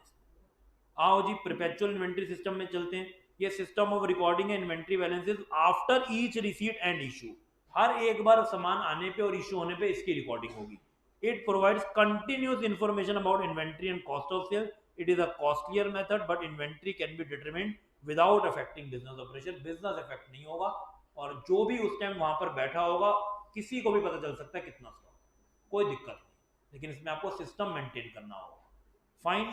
तो जो बच्चे कहते हैं कि सर समझ नहीं आता थ्योरी कहाँ से करनी है, तो इसके अंदर सारी थ्योरी भी है, चाहे वो ट्रू फॉल्स बेस्ड में आए, चाहे डिफरेंस बिटवीन में आए, चाहे वो शॉर्ट नोट आए, वो सब चीज़ें आपको यहीं से मिल जाएंगी। तो प्रैक्टिकल ओरिएंटेड थ्योरी होती है, थ्योरी ऐसी नहीं है कि उसके लिए कुछ अलग से मेहनत करनी है, तो वो आपकी यहीं पर कवर हो जाएगी। मेथड्स क्या होते हैं परपेचुअल में, जहाँ पर लगातार काउंटिंग चलती है? FIFO, LIFO, weighted average and simple method या सिंपल एवरेज। फीफो का मतलब क्या होता है, जो पहले आया वो पहले जाएगा, first in first out. Okay, हर एक सेलर यही बेचने की कोशिश करता है, उसके पास दो प्रोडक्ट है, एक की एक्सपायरी डेट खत्म होने वाली है और एक की अभी बहुत पड़ी है, किसको बेचे? खत्म होने वाली है, क्योंकि अगर वो ना बेचा तो उसका लॉस हो जाएगा। कस्टमर तो यूज कर सकता है, लेकिन अगर आपने उसको संभाल के रखा, डेट निकल गई तो कस्टमर भी नहीं लेगा, वो आपका लॉस हो जाएगा। तो this method is based on assumption that goods bought first will be issued first, so closing stock will represent latest stock under this method। closing stock मतलब बचा हुआ स्टॉक हमेशा कौन सा होगा, जो लेटेस्ट होगा, जो नया होगा, क्योंकि वो नहीं बिक पाएगा। आप तो पूरे साल पुराना बेचने में लगे रहे तो नया तो अनसोल्ड रह जाएगा। लेकिन हर इंडस्ट्री में ऐसा नहीं चलता, कुछ कुछ इंडस्ट्री में आपको लीफो ऑप्ट करना पड़ता है। लीफो का मतलब लास्ट इन फर्स्ट आउट, जो लास्ट में आया, जो लेटेस्ट आया उसको पहले बेचो। ऐसा क्यों होता है? टेक्नोलॉजी। अगर आप ऐसा नहीं करेंगे, डिस्प्ले में ओल्ड गुड्स लगाएंगे, आपकी ब्रांड वैल्यू ही खत्म हो जाएगी, कस्टमर आपके पास आना ही बंद कर देगा। वो कहेंगे यहाँ पर तो वो सामान पड़ा होता है जो हम ऑलरेडी कंज्यूम कर चुके हैं। आप जब मार्केट में जाते हो आपको लेटेस्ट टेक्नोलॉजी चाहिए ना। आप टीवी में कभी एडवर्टीजमेंट देखो, अब आईफोन तो आज के टाइम पे सारे चल रहे हैं कि नहीं चल रहे, आ तो पहले वाले भी रहे हैं, बिकते हैं। एडवर्टीजमेंट किसकी आएगी, पहले वाले वर्जन की या लेटेस्ट वर्जन? अभी लेटेस्ट आया भी नहीं होगा, उसकी भी आ जाएगी कि आने वाला है। हाँ जी, उसमें भी हो सकता है। हो तो हो जाए, क्या दिक्कत है, हम लॉस बियर करेंगे, हम अपना बिजनेस थोड़ी अफेक्ट कर सकते हैं। आप किसी भी ऐसी इलेक्ट्रॉनिक बेस्ड बिजनेस में जाओ, आपको वहां डिस्प्ले पे ओल्ड गुड्स नहीं दिखे होंगे। जब वो दिख ही नहीं रहे तो आप देख ही नहीं रहे, आप देख ही नहीं रहे तो आपके पास सेल्स पर्सन उसकी बातें भी नहीं करेगा, तो आप वो लोगे भी क्यों? इसका मतलब ये थोड़ी है कि वो 100% सोल्ड हो चुके होंगे, ऐसा तो नहीं है। वो अनसोल्ड ही रहे होंगे, उनको वो लॉस में बेचेंगे या सस्ता बेचेंगे, सेल में बेचेंगे, जैसे मर्जी बेचेंगे, पर आपको वो नया कुर्सी दिखाएंगे। अगर आप पर्टिकुलरली उनको बोलते हो कि मुझे तो वो वाली टेक्नोलॉजी चाहिए, तो वो लेके आ जाएंगे कि ये लो जी पुराना सामान है, बिका ही नहीं था, आप ले सकते हो। पर डिस्प्ले में वो कभी भी उनको नहीं दिखाएंगे। आप किसी भी स्टोर में चले जाओ, आपको फर्स्ट इंस्टेंस पे बिल्कुल लेटेस्ट टेक्नोलॉजी दिखाई जाएगी। ओके, बिकॉज इससे उनकी ब्रांड वैल्यू खराब होती है, वो उसको नहीं खराब करने देते। आपको लगता है कि ब्रांड वैल्यू तो एक इमटेरियल टर्म है, उसका क्या वैल्यूएशन होगा, इतना आपका बिजनेस का भी वैल्यूएशन नहीं होता जितनी ब्रांड वैल्यू होती है। Yes exactly, it's a kind of goodwill only. तो जब हम लोग पढ़ते हैं ना या यूट्यूब पे वीडियो देखते हैं कि उस बंदे की इतनी नेटवर्थ है, नेटवर्थ का ये मतलब नहीं होता कि उसके पास इतने करोड़ों का मकान है या कार है या कुछ और है। नेटवर्थ का मतलब है वो इतने का कभी भी धंधा बना सकता है, वो बिजनेस बना सकता है, उसकी गुडविल इतनी है। ओके, एक रेस्टोरेंट खोल देता है कोई भी सेलिब्रिटी या क्रिकेटर, बाय विराट कोहली या बाय शिखर धवन ने अभी खोला दुबई में, बस उसका नाम ही काफी। आपको क्या लगता है वो वहां पर रोज आपको मिलेगा? आप वहां पर डिनर करने जाएंगे तो वो आपको साथ में मिल रहा होगा, वो मेन्यू सर्व करेगा, डिशेस सर्व करेगा? नो, उसका काम हो गया, उसकी ब्रांड वैल्यू है। ओके, उसकी ब्रांड वैल्यू है जो करोड़ों में इवेल्यूएट हो रही है। सिमिलरली हमारे ब्रांड से ऊपर कुछ भी नहीं है। एप्पल आपको अपने स्टोर में पुराने गुड्स रखने ही नहीं देगा कि सर मैं तो पुराने रखूंगा, हमारे यहाँ के कस्टमर पुराने ज्यादा लेते हैं, बिजनेस में ज्यादा कर पाऊंगा, ज्यादा क्वांटिटी बेच पाऊंगा। उसको क्वांटिटी बेचनी ही नहीं है, उसको बेचनी नहीं है, और लिटरली नहीं बेचनी, उसको 1% भी फर्क नहीं पड़ता। 1% भी फर्क नहीं पड़ता, पूरे दिन उसके स्टोर पे एक भी कस्टमर ना आए तभी भी उसको वहां से फायदा हो। आपने कई बड़े सारे ऐसे स्टोर में गए होगे, पक्की बात है, आप ऐसे ब्रांडेड स्टोर में गए, आप वहां देखते होगे कि कम से कम 10-12 तो वहां सेल्समैन है या सेल्स गर्ल है, पूरी लाइटिंग हुई हुई है, एसी चल रहे हैं, ऐसे शिमला बना रखा है उन्होंने अपने स्टोर को, और कस्टमर एक भी नहीं है, और जब जाओ तब भी नहीं है, या है तो एक है दो है, और लिफ्ट लगाई हुई है, ऊपर का भी फ्लोर है, इतना स्टॉक भरा हुआ है, और क्या पता वो जगह रेंट पे भी हो। तो बताओ जी, खर्चे कहां से निकल रहे हैं? बंद क्यों नहीं कर देते? और वो 5 साल पहले भी स्टोर था, आज भी वो स्टोर वहीं पे, क्यों नहीं बंद कर देते? बंद करके छोड़े, कम से कम भी तो 20 लाख रुपए महीने का खर्चा पे वो स्टोर चल रहा हो। 20 लाख रुपए का क्यों बटन लेके बैठे हैं? कम तो नहीं होते वो भी महीने के? 20 लाख रुपए, उससे भी ज्यादा हो सकता है। उनकी गुडविल भी इतनी है, लेकिन गुडविल अभी उनको इनकैश तो नहीं करा के दे रही ना, कस्टमर ही नहीं आ रहा, फिर भी बंद क्यों नहीं कर रहा है? प्रॉफिट मार्जिन ज्यादा होगा, उतना तो नहीं निकाल पा रहा। जो 2 कस्टमर आएंगे, कितना ही प्रॉफिट, 100% प्रॉफिट पे भी बेचेंगे तो भी नहीं प्रॉफिटेबल बन पा रही वो प्लेस। बताओ जी, ऐसा तभी भी वो बंद क्यों नहीं करते उसको? देखो, वो कभी भी बंद नहीं करेंगे, क्योंकि उनकी गुडविल ना उस बिजनेस के स्टोर पे वहां होने से और बढ़ रही है। वहां से लोग निकल के जाते हैं ना, तो देखते हैं उनका ब्रांड, चाहे वो एंटर भी ना करें, उनके लिए वही काफी है। उनके लिए अपने लोकेशन का एक नाम ऐड करना ही काफी है, ताकि वो चाहे वो लॉस में चले, और लॉस बहुत अच्छे होते हैं, बुरे नहीं होते। उनको तो चाहिए ऐसे 4-5 स्टोर लॉस वाले, क्योंकि उनके 15 स्टोर चल रहे होंगे प्रॉफिट में, करोड़ों रुपए के प्रॉफिट में, 5 चल रहे होंगे लाखों रुपए के लॉस में। उनको क्या दिक्कत है? ज्यादा प्रॉफिट होता है तो ज्यादा क्या देना पड़ता है? टैक्स देना पड़ता है। ये लॉस उनके प्रॉफिट को कम कर देगा और उनकी टैक्स लाइबिलिटी कम करेगा। जब टैक्स लाइबिलिटी कम होगी तो आपको पता चलेगा जो आपका लॉस दिख रहा है ना, वो 50% से ज्यादा तो टैक्स बचाने के चक्कर में बच गया। इसीलिए उनको कोई फर्क नहीं पड़ता। आप देखते हो उस एंगल से कि भाई ये लॉस में कैसे ऑपरेट कर रहे हैं, मैं बिजनेस ऐसा करूं मैं तो परेशान हो जाऊंगा, लेकिन उनको कोई फर्क नहीं पड़ता। और कंपैरेटिवली जो उनकी गुडविल क्रिएट होती जा रही है ओवर द इयर्स, उनका स्टोर ओपन है, वो उनको लॉन्ग टर्म में और बेनिफिट देगी, इसलिए वो स्टिल उसको ऑपरेट करते चले जाते हैं। ब्रांड रिकॉग्निशन के लिए कल को अगर उनको बिजनेस मर्ज करना होगा या सेल भी करना होगा तो बहुत अमाउंट उनको मिलने वाला है। ओके जी, और ब्रांड रिकॉग्नाइज करके कोई किसी के माइंड में होना चाहिए, ये मैटर नहीं करता कि उसको वही वाला ब्रांड प्रीत विहार से लेना है कि लक्ष्मी नगर से लेना है कि वेस्ट दिल्ली से लेना है, कहीं से भी लेना है, उसके माइंड में वो ब्रांड है।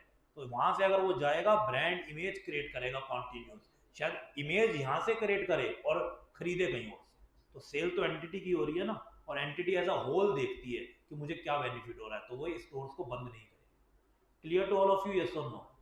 तो लीफो इसी कॉन्सेप्ट के ऊपर बेस्ड है कि आपको goods latest bought will be issued first, so closing stock will comprise of old stock, पहले वाला स्टॉक आपका बचा रहेगा।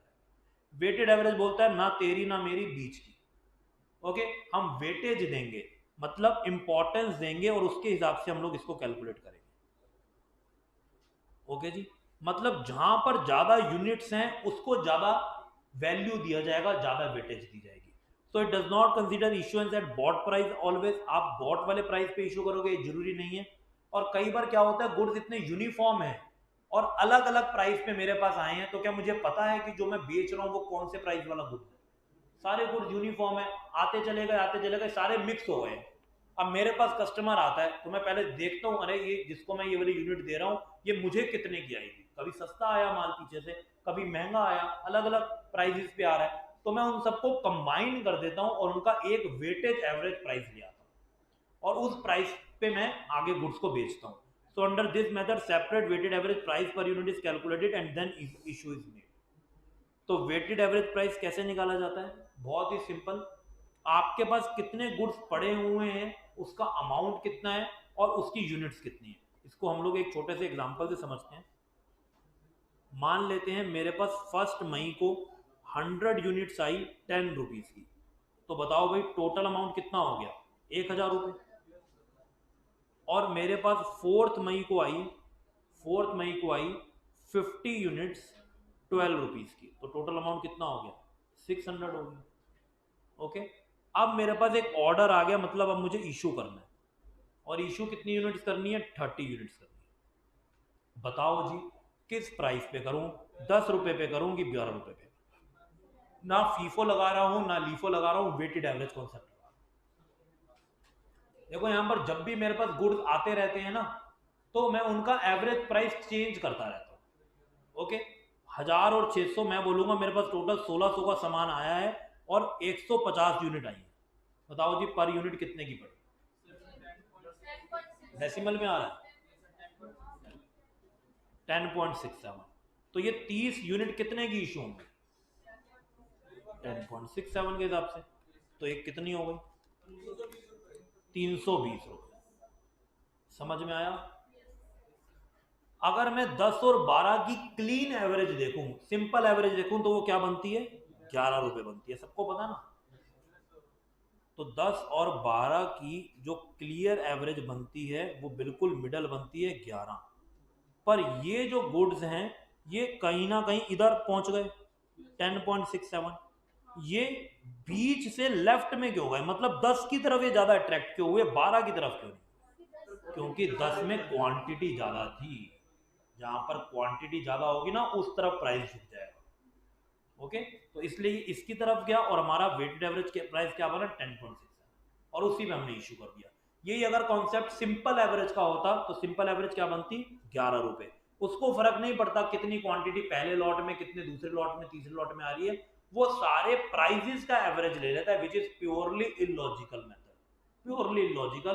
क्योंकि उसमें अगर आपके पास क्वांटिटी 1 यूनिट भी आ रही है, वो भी उतनी वैल्यू लेके चली जाती है जो आपके पास 1000 यूनिट आ रही है उसके बराबर, जो इलॉजिकल है। 1 यूनिट कितना इंपैक्ट डालेगी आपके प्रॉफिट में, कुछ भी नहीं। 1000 यूनिट बहुत डालेंगी, लेकिन वो उसको भी इक्वल वेटेज देता है। तो अगर ये सिंपल एवरेज का क्वेश्चन होता तो मैं 30 यूनिट कितने की बेचता, 11 रुपए की, तो 330 की मैं बेचता। तो दोनों कॉन्सेप्ट क्लियर हो गए, वेटेड एवरेज भी एंड सिंपल एवरेज भी। यही काम आपको बस इसमें करना होता है। चलो जी, इसका आप क्वेश्चन एक जरूर ट्राई करके जाएंगे एग्जाम से पहले, हाथ से देखने में तो आ जाता है लेकिन कभी कभी हम सॉल्व करें तो गलती कर देते हैं। फॉर्मेट बहुत ही सिंपल सा है, 3 कॉलम बनेंगे, रिसीट, इश्यूज और बैलेंस। रिसीट का मतलब सामान आया, क्वांटिटी, रेट, अमाउंट तीनों लिखना है, कितनी यूनिट्स आई, कितने रेट पे, टोटल अमाउंट कितना आया, कितनी यूनिट पे इशू करी, कितने रेट पे इशू करी, टोटल अमाउंट कितना हुआ, कितने यूनिट्स बची, कितना रेट पे, कितने अमाउंट पे सामान बचा, और इसके नीचे लगाएंगे एक अंडरलाइन, और फिर अगली ट्रांजेक्शन को कैरी ऑन करेंगे एंड सो। ओके जी, तो ये क्वेश्चन है, ये आप लोग ट्राई करना जरूर जरूर। एक क्वेश्चन आप अभी भी कर सकते हो। चलो एक क्वेश्चन फटाफट से सब लोग ट्राई करेंगे।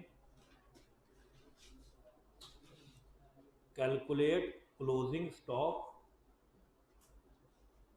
यूजिंग लीफो मेथड, लीफो से करें। 1 मई 2023, receipts 500 quantity, received 500 quantity at 8। 3rd May 2023, फिर से receipt 200 quantity at 7। 5th May issued 300 quantity at, नहीं एट तो आप बताएंगे, बस 300 क्वांटिटी लो, issued 300 quantity.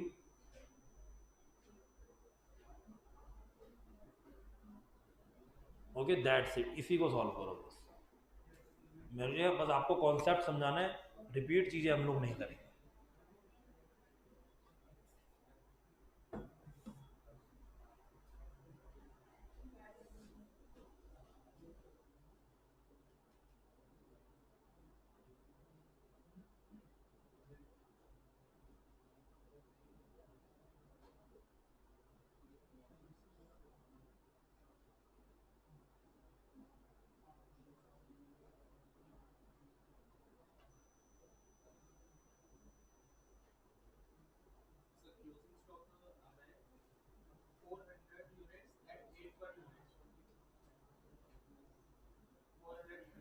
Eight 8 per unit मतलब 3200 आ रहा है।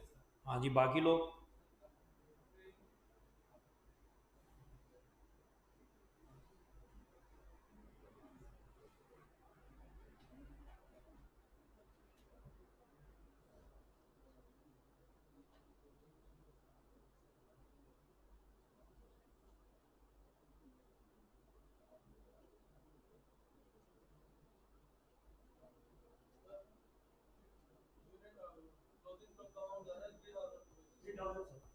चेंज हो गया आंसर।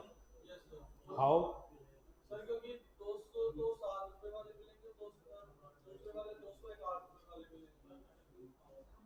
207 पे लेंगे और 208 पे लेंगे। कोई बात नहीं, मैं तो आपके आंसर्स अभी चेक कर रहा हूँ। मेरे से मत पूछो, अपना आंसर बताओ। कितने लोग कह रहे हैं सर 3200 है और कितने लोग कह रहे हैं सर 3000 है? अकेले ही हुआ? देखो जी क्या होगा करेक्ट आंसर, बहुत ही सिंपल सा क्वेश्चन था। 500 क्वांटिटी मिली, फॉर्मेट बनाया आप लोगों ने कि ऐसे ही कर दिया? जो फॉर्मेट भी बनाया, receipts, issue and balance. Format exam में बनाना है तो यहां पर भी बनाएंगे।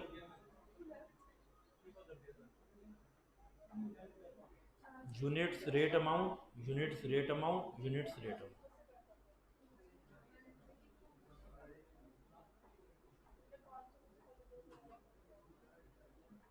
बताओ जी, सबसे पहले कितनी यूनिट्स मिली? 500 यूनिट मिली 8 रुपए की। कितना हो गया? 4000। तो बैलेंस में भी ये हो जाएगा।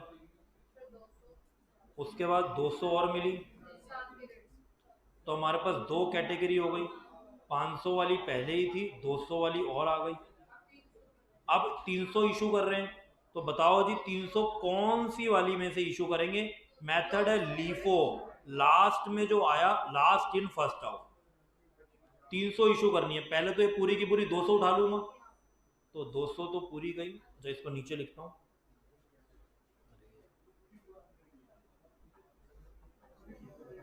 207 रेट के हिसाब से 1400, लेकिन अभी 100 और इशू करनी है, तो अब तो मजबूरी में इसी में से उठानी पड़ेगी ना। तो बताओ जी कितनी बची? ये वाली तो खत्म हो गया, सेकंड लॉट तो एलिमिनेट, ये बस बचा 408 रुपए, 3200। This is the correct answer. Closing stock will be 3200। Done. चलो जी, इसके बाद हम लोग चलते हैं इसके सेकंड पार्ट पे, that is calculation of closing stock using non historical cost method.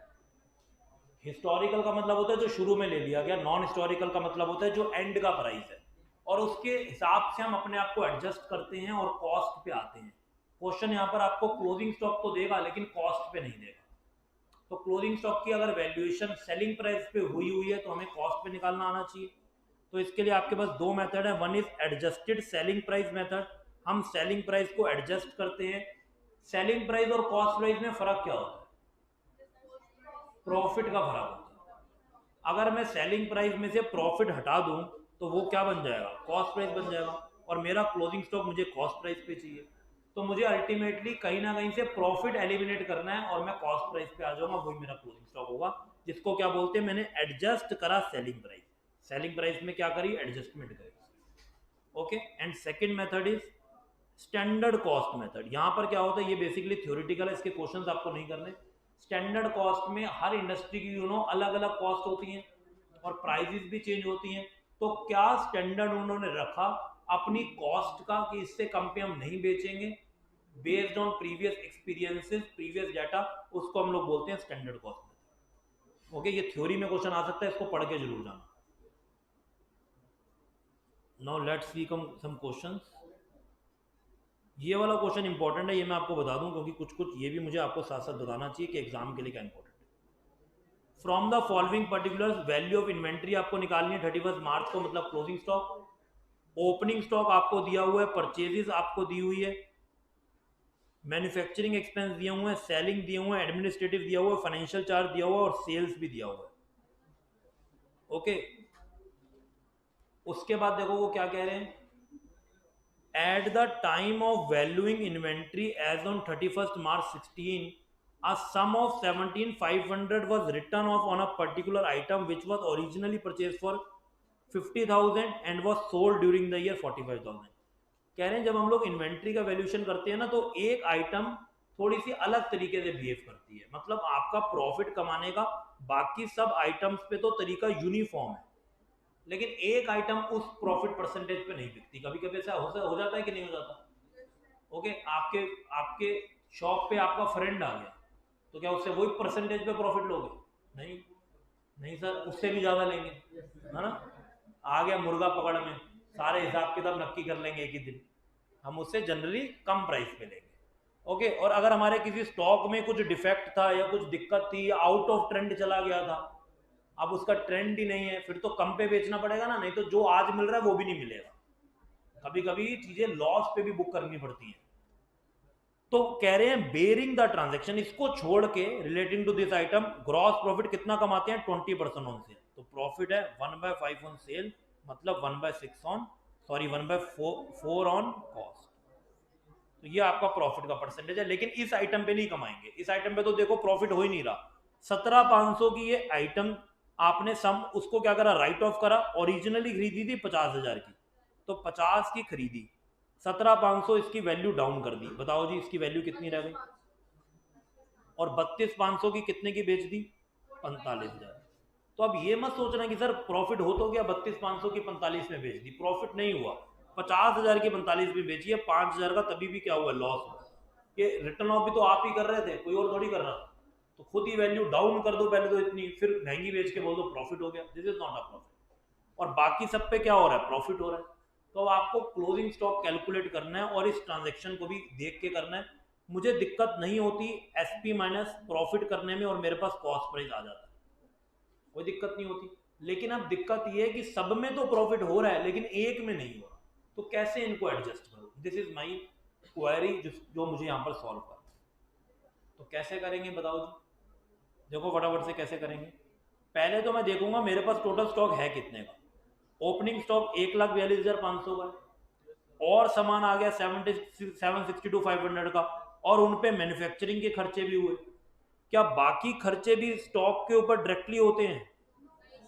ये सारे कौन से एक्सपेंसेस हैं? इनडायरेक्ट, तो इनको तो हम नहीं लेंगे। सेलिंग, एडमिनिस्ट्रेटिव, फाइनेंशियल, ये सब P&L में जाते हैं। हम बात कर रहे हैं कॉस्ट ऑफ गुड्स सोल्ड, मतलब ट्रेडिंग। तो इन सबको ऐड करेंगे तो मेरे पास आ जाएगा 10,55,000 मेरी कितनी कॉस्ट है गुड्स की। कॉस्ट ऑफ गुड्स परचेज आ गया, ये सोल्ड नहीं है, क्योंकि सोल्ड तब आएगा जब मैं देखूंगा इनमें से बिका कितना। ये तो मेरे परचेज वाले हैं। ओपनिंग इन्वेंट्री भी मेरे पास पड़ा हुआ है, परचेज भी मेरे पास, और मैन्युफैक्चरिंग एक्सपेंस भी उन्हीं गुड्स पे करी है। अगर मैं इनमें से माइनस कर दूं जो सामान मैंने बेचा है, तो क्या बचेगा? जो सामान मेरे पास बचा हुआ है। सिंपल। टोटल ये तो मेरा सामान इकट्ठा हो गया, this is my total stock जो मेरे पास पड़ा हुआ है। इसमें से जो बिक गया उसको माइनस करूंगा तो जो बच गया वही तो निकलेगा। ओके जी। तो मेरे को अब क्या करना है? सेल माइनस करनी है, लेकिन कॉस्ट प्राइस पे करनी है। देखो जी, ये जो सारा सामान है ये किस पे है? कॉस्ट पे है, बोलो हाँ। ओपनिंग इन्वेंट्री भी कॉस्ट पे, परचेज भी कॉस्ट पे, और एक्सपेंस का कोई कॉस्ट सेल नहीं होता, वो तो एक्सपेंस है। तो ये किस पे आ गई फिगर? कॉस्ट पे। अब अगर मैं कॉस्ट में से सेल्स को सेलिंग प्राइस पे माइनस करूंगा तो कुछ कैलकुलेशन नहीं होगी। मुझे जब क्लोजिंग स्टॉक भी कॉस्ट पे चाहिए तो मुझे सेल्स को भी कॉस्ट पे माइनस करना पड़ेगा। सेल का भी तो मुझे कॉस्ट प्राइस निकालना पड़ेगा ना, तभी तो सब चीजें एक लेवल पे होंगी। तो आपको इन्होंने सेल दी हुई है, कितनी सेल दी हुई है आपको? 12,45,000 रुपए। 12,45,000 रुपए सेल दी हुई है। आपको इसकी कॉस्ट प्राइस निकालनी है। अगर मैं इस सेल में से प्रॉफिट हटा दूं तो इस सेल की कॉस्ट प्राइस आ जाएगी कि नहीं आ जाएगी? तो मुझे बस वही काम करना है। तो 12,45,000 में से मेरे को जीपी माइनस करना है। अब इस जीपी में कुछ दिखते हैं, लेकिन जब मैं इस जीपी को माइनस करूंगा, मान लेते हैं फिगर आ गई है, आगे देखेंगे कैसे आई। तो मेरे पास आ जाएगी cost of sale. Total stock में से कॉस्ट ऑफ सेल माइनस होगा, मेरे पास क्लोजिंग स्टॉक आ जाएगा। ये काम आपको करना है। लेकिन अब ये जीपी कैसे निकालना है? This is the key. GP कैसे निकालना है, यहीं पर गलती होती है। मेरा स्टॉक दो तरीके का है। देखो बिल्कुल प्रॉपरली यहाँ पर सोल्यूशन है, आप देखोगे आपको अच्छे से बाद में भी समझ आ जाएगी। प्रॉफिट दो तरीके से हो रहे हैं, एक हो रहा है नॉर्मल सेल्स पे और दूसरा हो रहा है एबनॉर्मल सेल्स पे। नॉर्मल सेल पे देखो कितना प्रॉफिट है। मेरी 12,45,000 रुपए की सेल है, 12,45 की है ना, इसमें मैं पहले उस वाली स्टॉक को हटा रहा हूं जो नॉर्मल नहीं है, ये देखो, एंड वाज सोल्ड फॉर 45, ये भी इसके अंदर होगी कि नहीं होगी? तो ये तो एबनॉर्मल वाली सेल है, इसमें तो प्रॉफिट हो ही नहीं रहा, इसको मैंने पहले साइड कर दिया।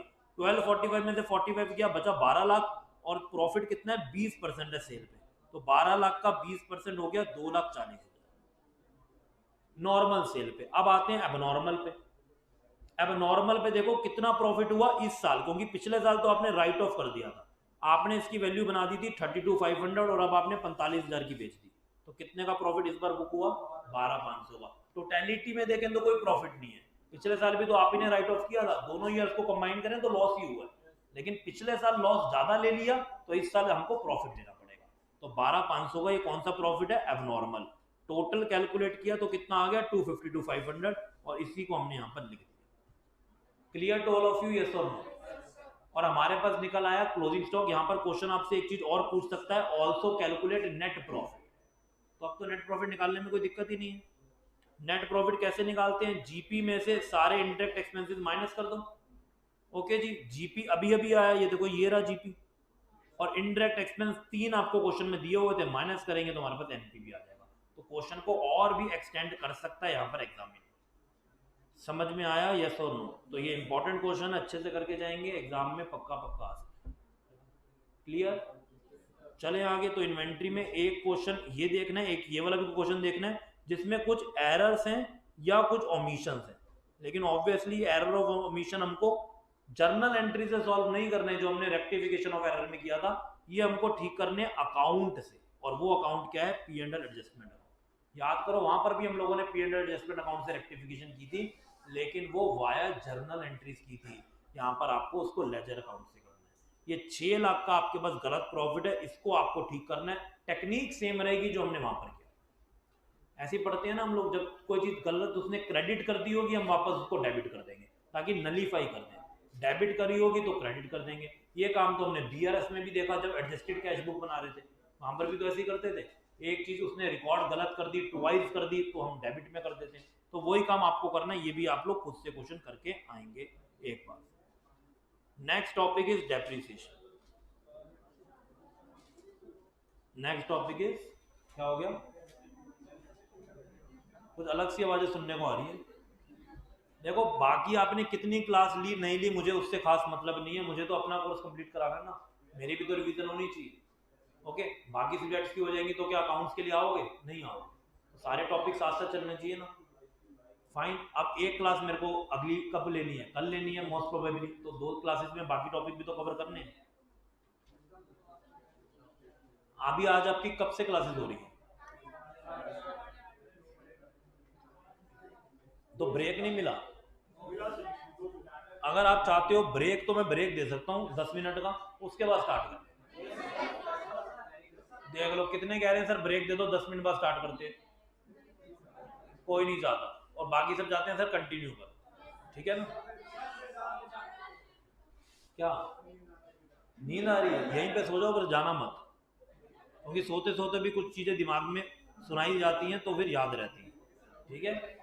और कोई एक्सक्यूज नहीं है, नींद ना है यहाँ सोना ना घर पे जाना। मैं मजाक कर रहा हूँ, कहीं सही में सो जाओ, क्लास लेनी ही पड़ेगी, कोई ऑप्शन नहीं है इसका। देखो जी, डेप्रिसिएशन क्या होता है? Fall in the value of an asset due to accident, change in technology, okay, passage of time, etcetera etcetera etcetera. और ये कौन सा एक्सपेंस है? It's a non cash expense. और मेथड ऑफ डेप्रिसिएशन बहुत सारे होते हैं, लेकिन 2 ही कॉमन है। कौन से 2 मेथड कॉमन है? एसएलएम या डब्ल्यूडीवी। इनके और नेम क्या क्या है? जो क्लास से जाएगा उसको नोट्स नहीं मिलेंगे, ध्यान रखना। मैं नेम नोट करवा के मना कर दूंगा बाहर की, इनको मत देना गलती से। हाँ, पानी पीने जाओ। तो मेथड ऑफ डेप्रिसिएशन कौन कौन से हैं? स्ट्रेट लाइन मेथड और डब्ल्यूडीवी। एसएलएम का दूसरा नाम ओरिजिनल कॉस्ट और तीसरा नाम fixed installment method. Written down value का दूसरा नाम डिमिनिशिंग बैलेंस मेथड और तीसरा नाम रिड्यूसिंग बैलेंस मेथड। याद रहेगा, क्वेश्चन में क्या नाम आ जाए हमें नहीं पता, इसलिए तीनों नाम हमें पता होने चाहिए। इसके बाद बाकी मेथड्स को हमने कैटेगराइज कर दिया under miscellaneous methods category. Okay, तो कैलकुलेट कैसे किया जाता है depreciation under SLM? Very very simple. अगर आपको डेप्रिसिएशन का रेट मालूम है तो फिर तो डायरेक्टली लगा देंगे परसेंटेज, और अगर रेट मालूम नहीं है, परचेज प्राइस, उससे जुड़ा हुआ और भी खर्चा कैपिटलाइज किया जाएगा, और एंड में जो पैसा मिलने की उम्मीद है उसको माइनस करेंगे, डिवाइड कर देंगे यूजफुल लाइफ। ओके जी। और ऐसे ही अगर रेट आपको निकालना है और अमाउंट गिवन है फिर तो डायरेक्टली निकाल लेंगे। इससे क्या निकल रहा है अमाउंट, और इससे क्या निकल रहा है रेट। जनरली हमें रेट निकाल के कुछ नहीं करना होता, हमें तो अमाउंट ही चाहिए।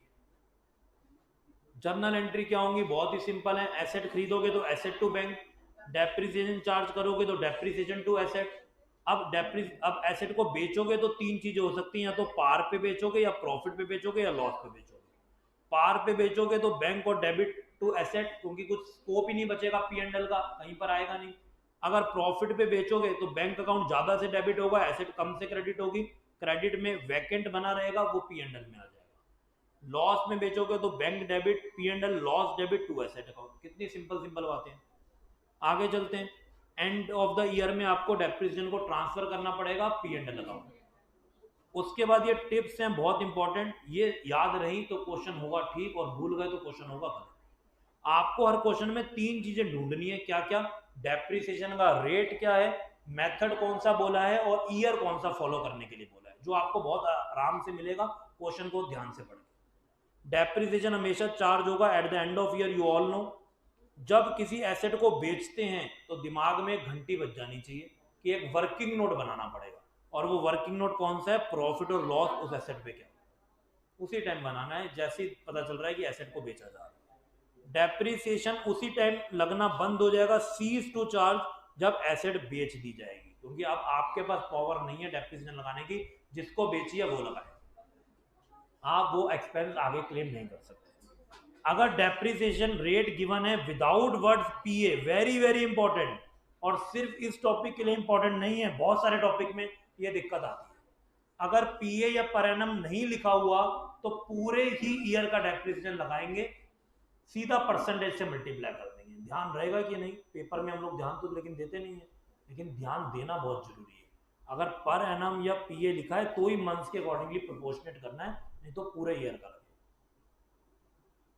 Generally depreciation is charge from acquiring the asset till disposing it और पुट टू यूज। कब से कब तक लगता है, पुट टू यूज से लेके डिस्पोजिंग तक। लेकिन कभी क्वेश्चन की कोई स्पेशल कंडीशन हो सकती है।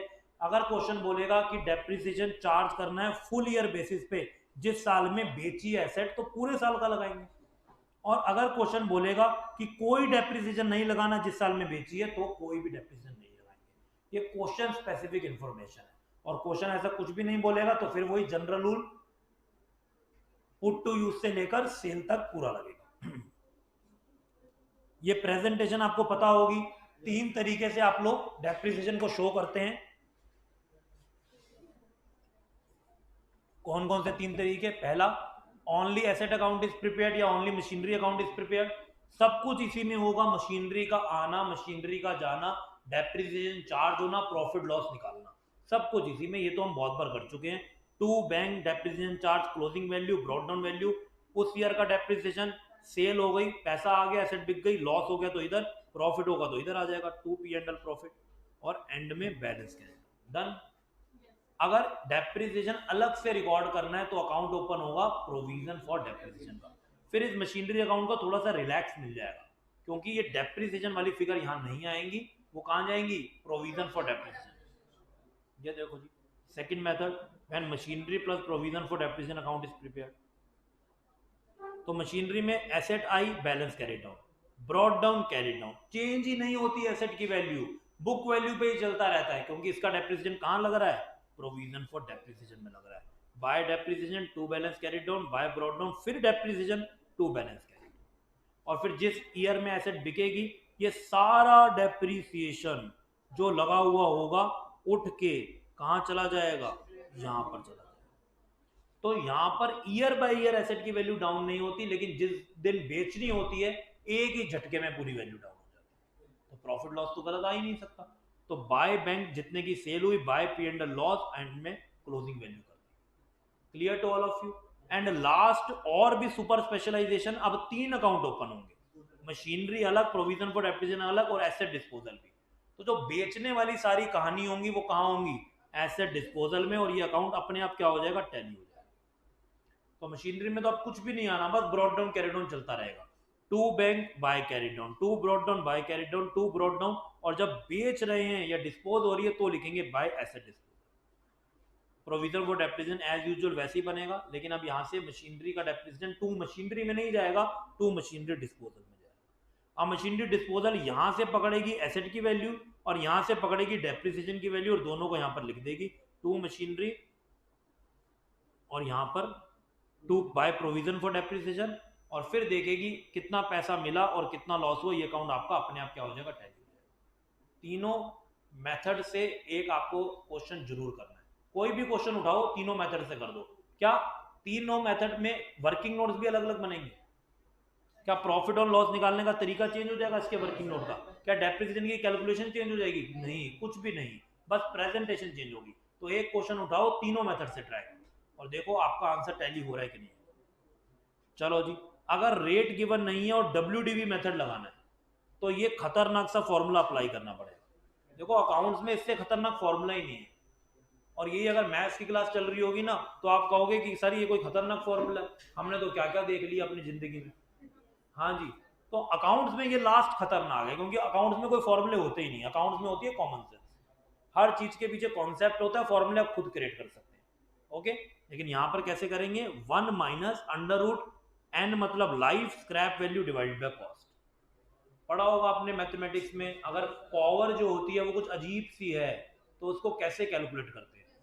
तो अंडर रूट तो बहुत सिंपल है, क्योंकि इसमें हिडन 2 लिखा होता है कि नहीं लिखा होता। लेकिन अगर कुछ अजीब सी फिगर है तो उसको कैलकुलेट करना आपको आता है कि नहीं आता?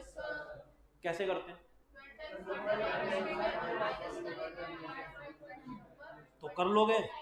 वैसे तो ऐसे क्वेश्चन आने की प्रोबेबिलिटी बहुत कम है, वो मैथ्स में टेस्ट कर लेते हैं आपके शॉर्टकट ट्रिक्स के कॉन्सेप्ट, लेकिन अगर आएगा तो भी कर लेंगे और इस फॉर्मूले से भी डेप्रिसिएशन निकाल लेंगे। मैंने यहाँ पर भी इस ट्रिक को लिख दिया कि इनकेस मैथ्स पढ़ते पढ़ते भूल ही गए हो, ज़्यादा पढ़ लिया हो, तो यहाँ पर वापस से रिवाइज हो जाएगा। ठीक है जी, सेम है, कुछ भी अलग नहीं है, जो वहाँ पढ़ा है बिल्कुल ठीक पढ़ा है, कुछ भी गलत नहीं पढ़ा।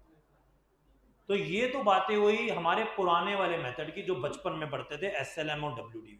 अब आ जाते हैं इस बार हम लोगों ने क्या पढ़ा, sum of years of digit method. ये एक न्यू मेथड है इसमें, और ये अब जितने भी मेथड है ये सब एक तरीके से WDV के ही एक्सटेंशन है, उसी पे बेस्ड है। SLM में हर साल सेम डेप्रिसिएशन लगता है, WDV में क्या होता रहता है, कम होता रहता है जैसे जैसे एसेट यूज करते हैं। तो इन सब मेथड्स में भी डेप्रिसिएशन क्या होगा, कम होगा, जस्ट लाइक WDV।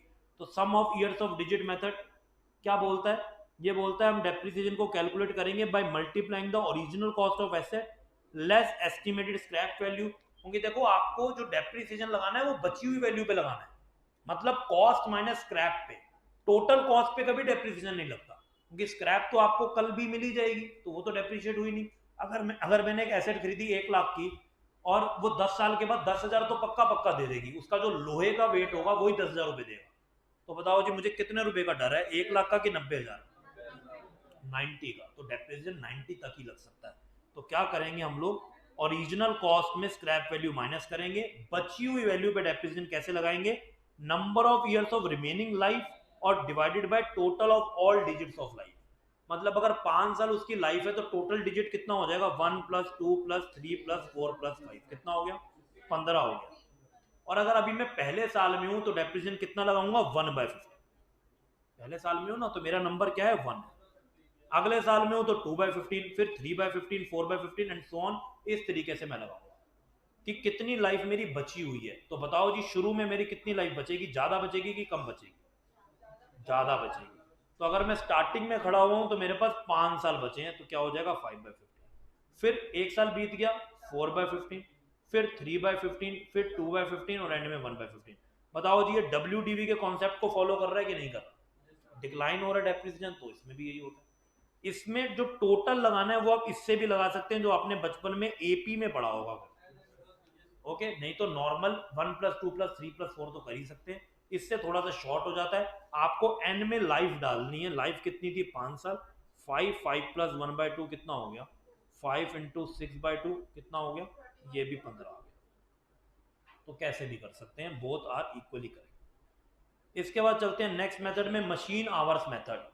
ये बोलती है कि डेप्रिसिएशन लगना चाहिए कि मशीन कितनी चली अल्टीमेटली, तो उसी पे लगना चाहिए ना। तो आपको मशीनरी के आवर्स देखने पड़ेंगे। कुछ कुछ मशीन्स होती हैं जो आपको गारंटी या आपको लाइफ भी ईयर्स के हिसाब से नहीं देती।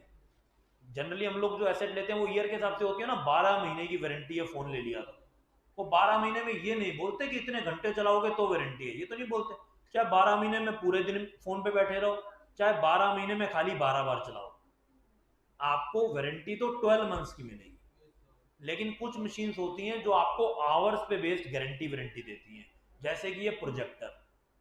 प्रोजेक्टर का कभी आप फ्लिपकार्ट पे जाके फीचर्स चेक करना, आपको दिखेगा उसमें कोई ईयर वाली वारंटी नहीं है, उसमें लिखा होगा इतने आवर्स तक की वारंटी है कि इतने आवर तक वो चलेगा, ये हम क्लेम करते हैं, इसकी लाइफ इतने आवर्स की है। फिर अब अपने आप कैलकुलेट कर लो, अरे मैं रोज 5 घंटे प्रोजेक्टर चलाऊंगा, ये इतने घंटे बोल रहे हैं तो इतने साल तो चल जाएगा, वो आपकी इंटरनल कैलकुलेशन है। तो यहाँ पर भी हम लोग डेप्रिसिएशन कैसे कैलकुलेट करेंगे, कॉस्ट में से स्क्रैप माइनस करेंगे, ये तो करना ही करना है क्योंकि बची हुई वैल्यू पे लगेगा, इनटू आवर्स स्पेंट, आवर्स कितने खर्च किए डिवाइडेड बाय टोटल आवर्स, उसको कितने आवर्स की लाइफ मिली, उसमें से कितने खर्च कर लिए, जितने खर्च कर लिए वो क्या हो गया, डेप्रिसिएशन हो गया। हमारी लाइफ भी तो ऐसी डेप्रिशिएट हो रही है, बस हमको पता नहीं है कि कब दी एंड होगा। सबके दिन पहले से काउंट है, दिन का मतलब आवर्स काउंट है, इवन सेकंड भी काउंट है, रोज हर सेकंड लाइफ बीत रही है कि नहीं बीत रही, तो कुछ ना कुछ हमारी बॉडी भी तो डेप्रिशिएट हो रही है, ये हमारा डेप्रिसिएशन, और कुछ भी अलग नहीं। आगे चलते हैं। प्रोडक्शन यूनिट मेथड क्या बोलती है, वो कहती है कि जो मशीन टोटल प्रोडक्शन कर सकती है, उसकी कैपेसिटी है, आपने उसमें से कितना प्रोड्यूस कर लिया। ओके, आपने उसमें से कितना प्रोड्यूस कर लिया, तो cost of asset less scrap, production during the year कितनी हुई और टोटल प्रोडक्शन कैपेसिटी उसकी कितनी। मान लेते हैं ये मशीनरी 1 लाख यूनिट बना सकती है और आपने 10,000 यूनिट ऑलरेडी प्रोड्यूस कर ली, तो एक तरीके से 10% मशीनरी आपकी डेप्रिशिएट। डिप्लीशन मेथड ये एक्सट्रैक्शन वाली जगहों पर लगता है, माइनिंग्स में लगता है। माइनिंग के लिए भी कुछ quantity of minerals already decided होता है कि आप कितनी माइनिंग करने वाले हैं। तो मान लेते हैं उसमें लिखा था 1 लाख टन आप मिनरल निकाल सकते हैं और 10,000 टन निकाल चुके हैं, तो अगेन 10% आपका क्या होगा, डेप्रिसिएशन। तो क्वांटिटी ऑफ मिनरल कितनी एक्सट्रैक्ट करी और टोटल क्वांटिटी डिपॉजिट उसमें कितना पड़ा, टोटल क्वांटिटी ऑफ डिपॉजिट कितना पड़ा। हम कोल्ड ड्रिंक की बोतल लाते हैं, हम आधी पी जाते हैं, तो इसका मतलब क्या हुआ, 50% वो भी डेप्रिशिएट हो गई। तो ये भी वही है, टोटल क्वांटिटी डिपॉजिट कितना पड़ा हुआ है, उसमें से आपने कितना निकाल लिया, आपने कितना यूज अप कर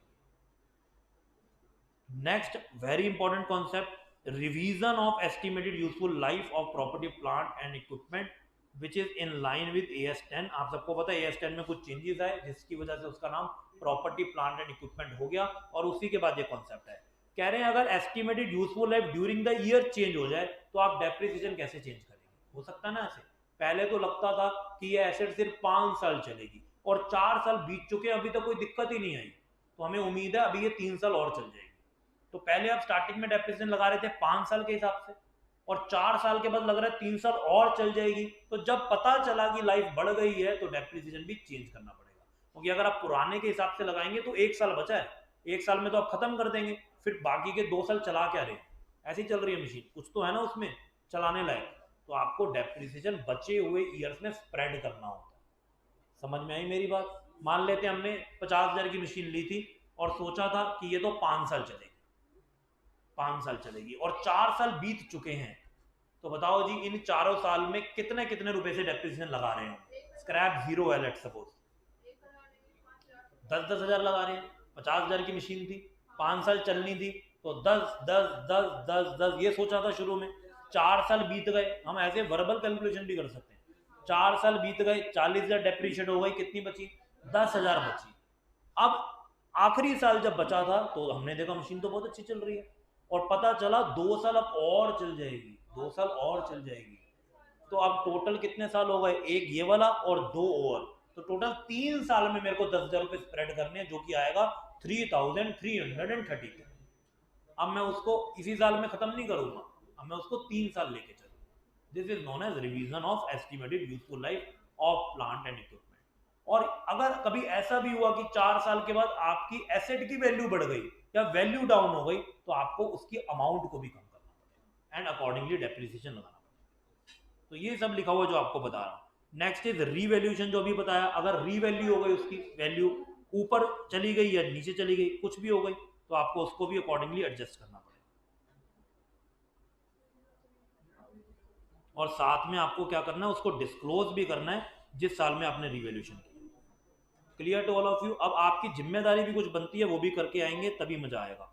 देखो जी, डेप्रिसिएशन में आपको क्या करना है, एक क्वेश्चन कोई भी उठाओगे, स्टडी मैट में भी बहुत सारे हैं, वो तो सबका ही कॉमन है, मेरे स्टूडेंट हो, आउटसाइडर हो, कुछ भी हो, उसका क्वेश्चन उठाएंगे, स्टार्टिंग में मिलेगा।